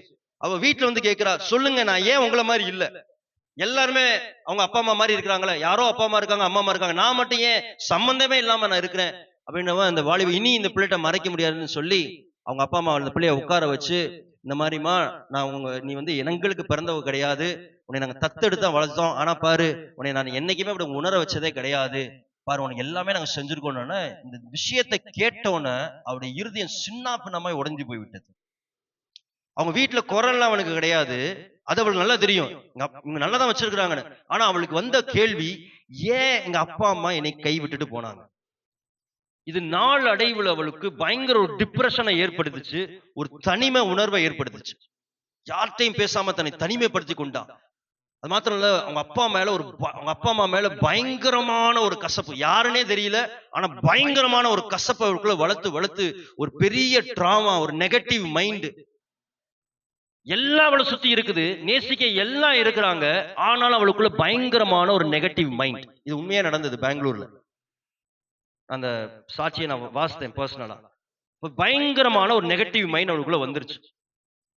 நாட்கள் ஆகுது, பயங்கர மூர்க்கமா கசப்பா ஸ்டபனா அப்படியே ஒரு நாட்கள் நடந்துட்டே போகும்போது, ஒரு நாள் சபைக்கு போகும்போது பைபிள் ஸ்டடியில ஃபாதர்ஸ் லவ் அப்படின்ற ஒரு பைபிள் ஸ்டடியை அவங்க பாஸ்டர் எடுத்தார். பிதாவின் அன்பு, பிதாவானவர் எவ்வளவு அன்புள்ளவர் அப்படின்றத எடுத்த போது அப்ப அந்த இடத்துல அறிந்து கொண்டா, வாழ்க்கையில யாரு இருந்தாலும், அப்பா அம்மா இருந்தாலும் சரி, நல்ல பணம் காசு இருந்தாலும் சரி, அந்த அன்பை பிதாவானவர் கொடுக்கிற அன்பை அவர் மாத்திரம் தான் நிரப்ப முடியும். எது இருந்தாலும் இல்லாட்டினாலும் நிரப்ப முடியாது. ஒருவேளை எனக்கு அப்பா அம்மா இல்லாட்டினாலும் அந்த இடம் நிரம்பி இருக்காரு, ஒருவேளை எங்க அப்பா அம்மா இருந்திருந்தாலும் என்ன பண்ணிருக்காது. அப்ப இது எந்த பொருட்களாலே நபராலே புரிஞ்சுக்க முடியாது என்றத ஆவியானவர் வெளிப்படுத்தினார். இந்த வெற்றிடம் நான் ஒருவர் மாத்திரமே நிரப்ப முடியும். நான் உன்னை ரொம்ப நேசிக்கிறேன், அப்ப இந்த உணர்வு உனக்குள்ள இருக்குன்னா உன் லைஃப் நீ மறுபடியும் சந்தோஷமா வாழலான்றப்ப அவளுக்கு அந்த அன்பை மறுபடியும் ஏத்துக்கொண்டா. அந்த நொடி அவளுக்குள்ள இந்த ஸ்டபன்னஸ் வெளியே போச்சு. அந்த நொடி அவளுக்குள்ள இந்த அன்ஃபர்கிவ் ஸ்பிரிட், அவளுக்குள்ள மன்னிக்காத குணம் அவளை விட்டு வெளியே போச்சு. உங்க அப்பா அம்மா யாருன்னே தெரியல, அந்த இடத்துல முழங்கால் போட்டு சொன்னா எங்க அப்பா அம்மாவை நான் மன்னிக்கிறேன் அப்படின்னு அவ சொன்னா, அவளுக்குள்ள அதுக்குள்ள இந்த ரிஜெக்ஷன் ஃபீலிங். சில பேருக்கு இருக்கும் பாருங்க, நான் தனியா தான் இருக்கேன், நான் ரிஜெக்டட், எனக்கு யாரும் இல்ல. இது வந்து சரியான வார்த்தை கிடையாது, சரியான சைன் கிடையாது. அவங்க லைஃப்பை பார்த்தா எல்லாருமே இருப்பாங்க உங்களை சுத்தி. இவங்க தன்னை தனிமைப்படுத்தி வச்சிருப்பாங்க. அப்ப அந்த உணர்வு அவளை விட்டு போனது. அதுக்கப்புறம் ஒரு சந்தோஷமா எழும்பி லைஃப சந்தோஷமா வாழ்ந்தா. அதே சபையில ஊழியங்களை எடுத்து செய்ய ஆரம்பித்தா. ஹல்லேலூயா. தேவ பிள்ளைகளே, இன்னைக்கு நீ ஒருத்தவங்களை மன்னிக்கும் போதுதான் உனக்குரிய அடுத்த ஆசீர்வாதத்தை கர்த்தர் உனக்கு வைத்திருக்கிறார். ஒருத்தவங்களை மன்னிக்கும் போதுதான் உங்க லைஃபுக்குள்ள இருக்கிற ஒரு சில சிறையிருப்புல இருந்து உங்களால வெளியே முடியும். வியாதி என்னும் சிறையிருப்பு, தனிமை என்னும் சிறையிருப்பு, கஷ்டன்ற சிறையிருப்பு, அதுல இருந்து வெளியே வர முடியும். எப்ப தெரியுமா? ஒருத்தவங்களை மன்னிக்கும் போது. ஹல்லேலூயா. கர்த்தர் உன் பாவத்தை மன்னிக்கணும்னா நீ மனப்பூர்வமா மத்தவங்க பாவத்தை மன்னி. ஏன்னா அவர் உன்னுடைய பாவத்தை மனப்பூர்வமாய் மன்னித்திருக்கிறார். அதனால நம்ம சக மனுஷனுடைய பாவத்தை மனப்பூர்வமாய் மன்னிக்கணும். மன்னிப்போனா கர்த்தர் நம்மளை நிச்சயம் ஆசீர்வதிப்பார். நான் ஜெபிக்கிறேன், நமக்குள்ள எல்லையற்ற மன்னிப்பு வரட்டும். எல்லையற்ற மன்னிப்பு, கணக்கில்லாத ஒரு மன்னிப்பு. முத்திரைப்படும் நாளுக்கென்று வர்ற வரைக்கும் நம்ம மன்னித்து கொண்டே இருக்கிற சுபாவத்தை கர்த்தர் நமக்குள்ள தருவாராக. எதை வார்த்தைக்கு ஒப்பு கொடுக்குறீங்க? இருக்கிற இடங்கள் எழும்பி நிற்போமாக.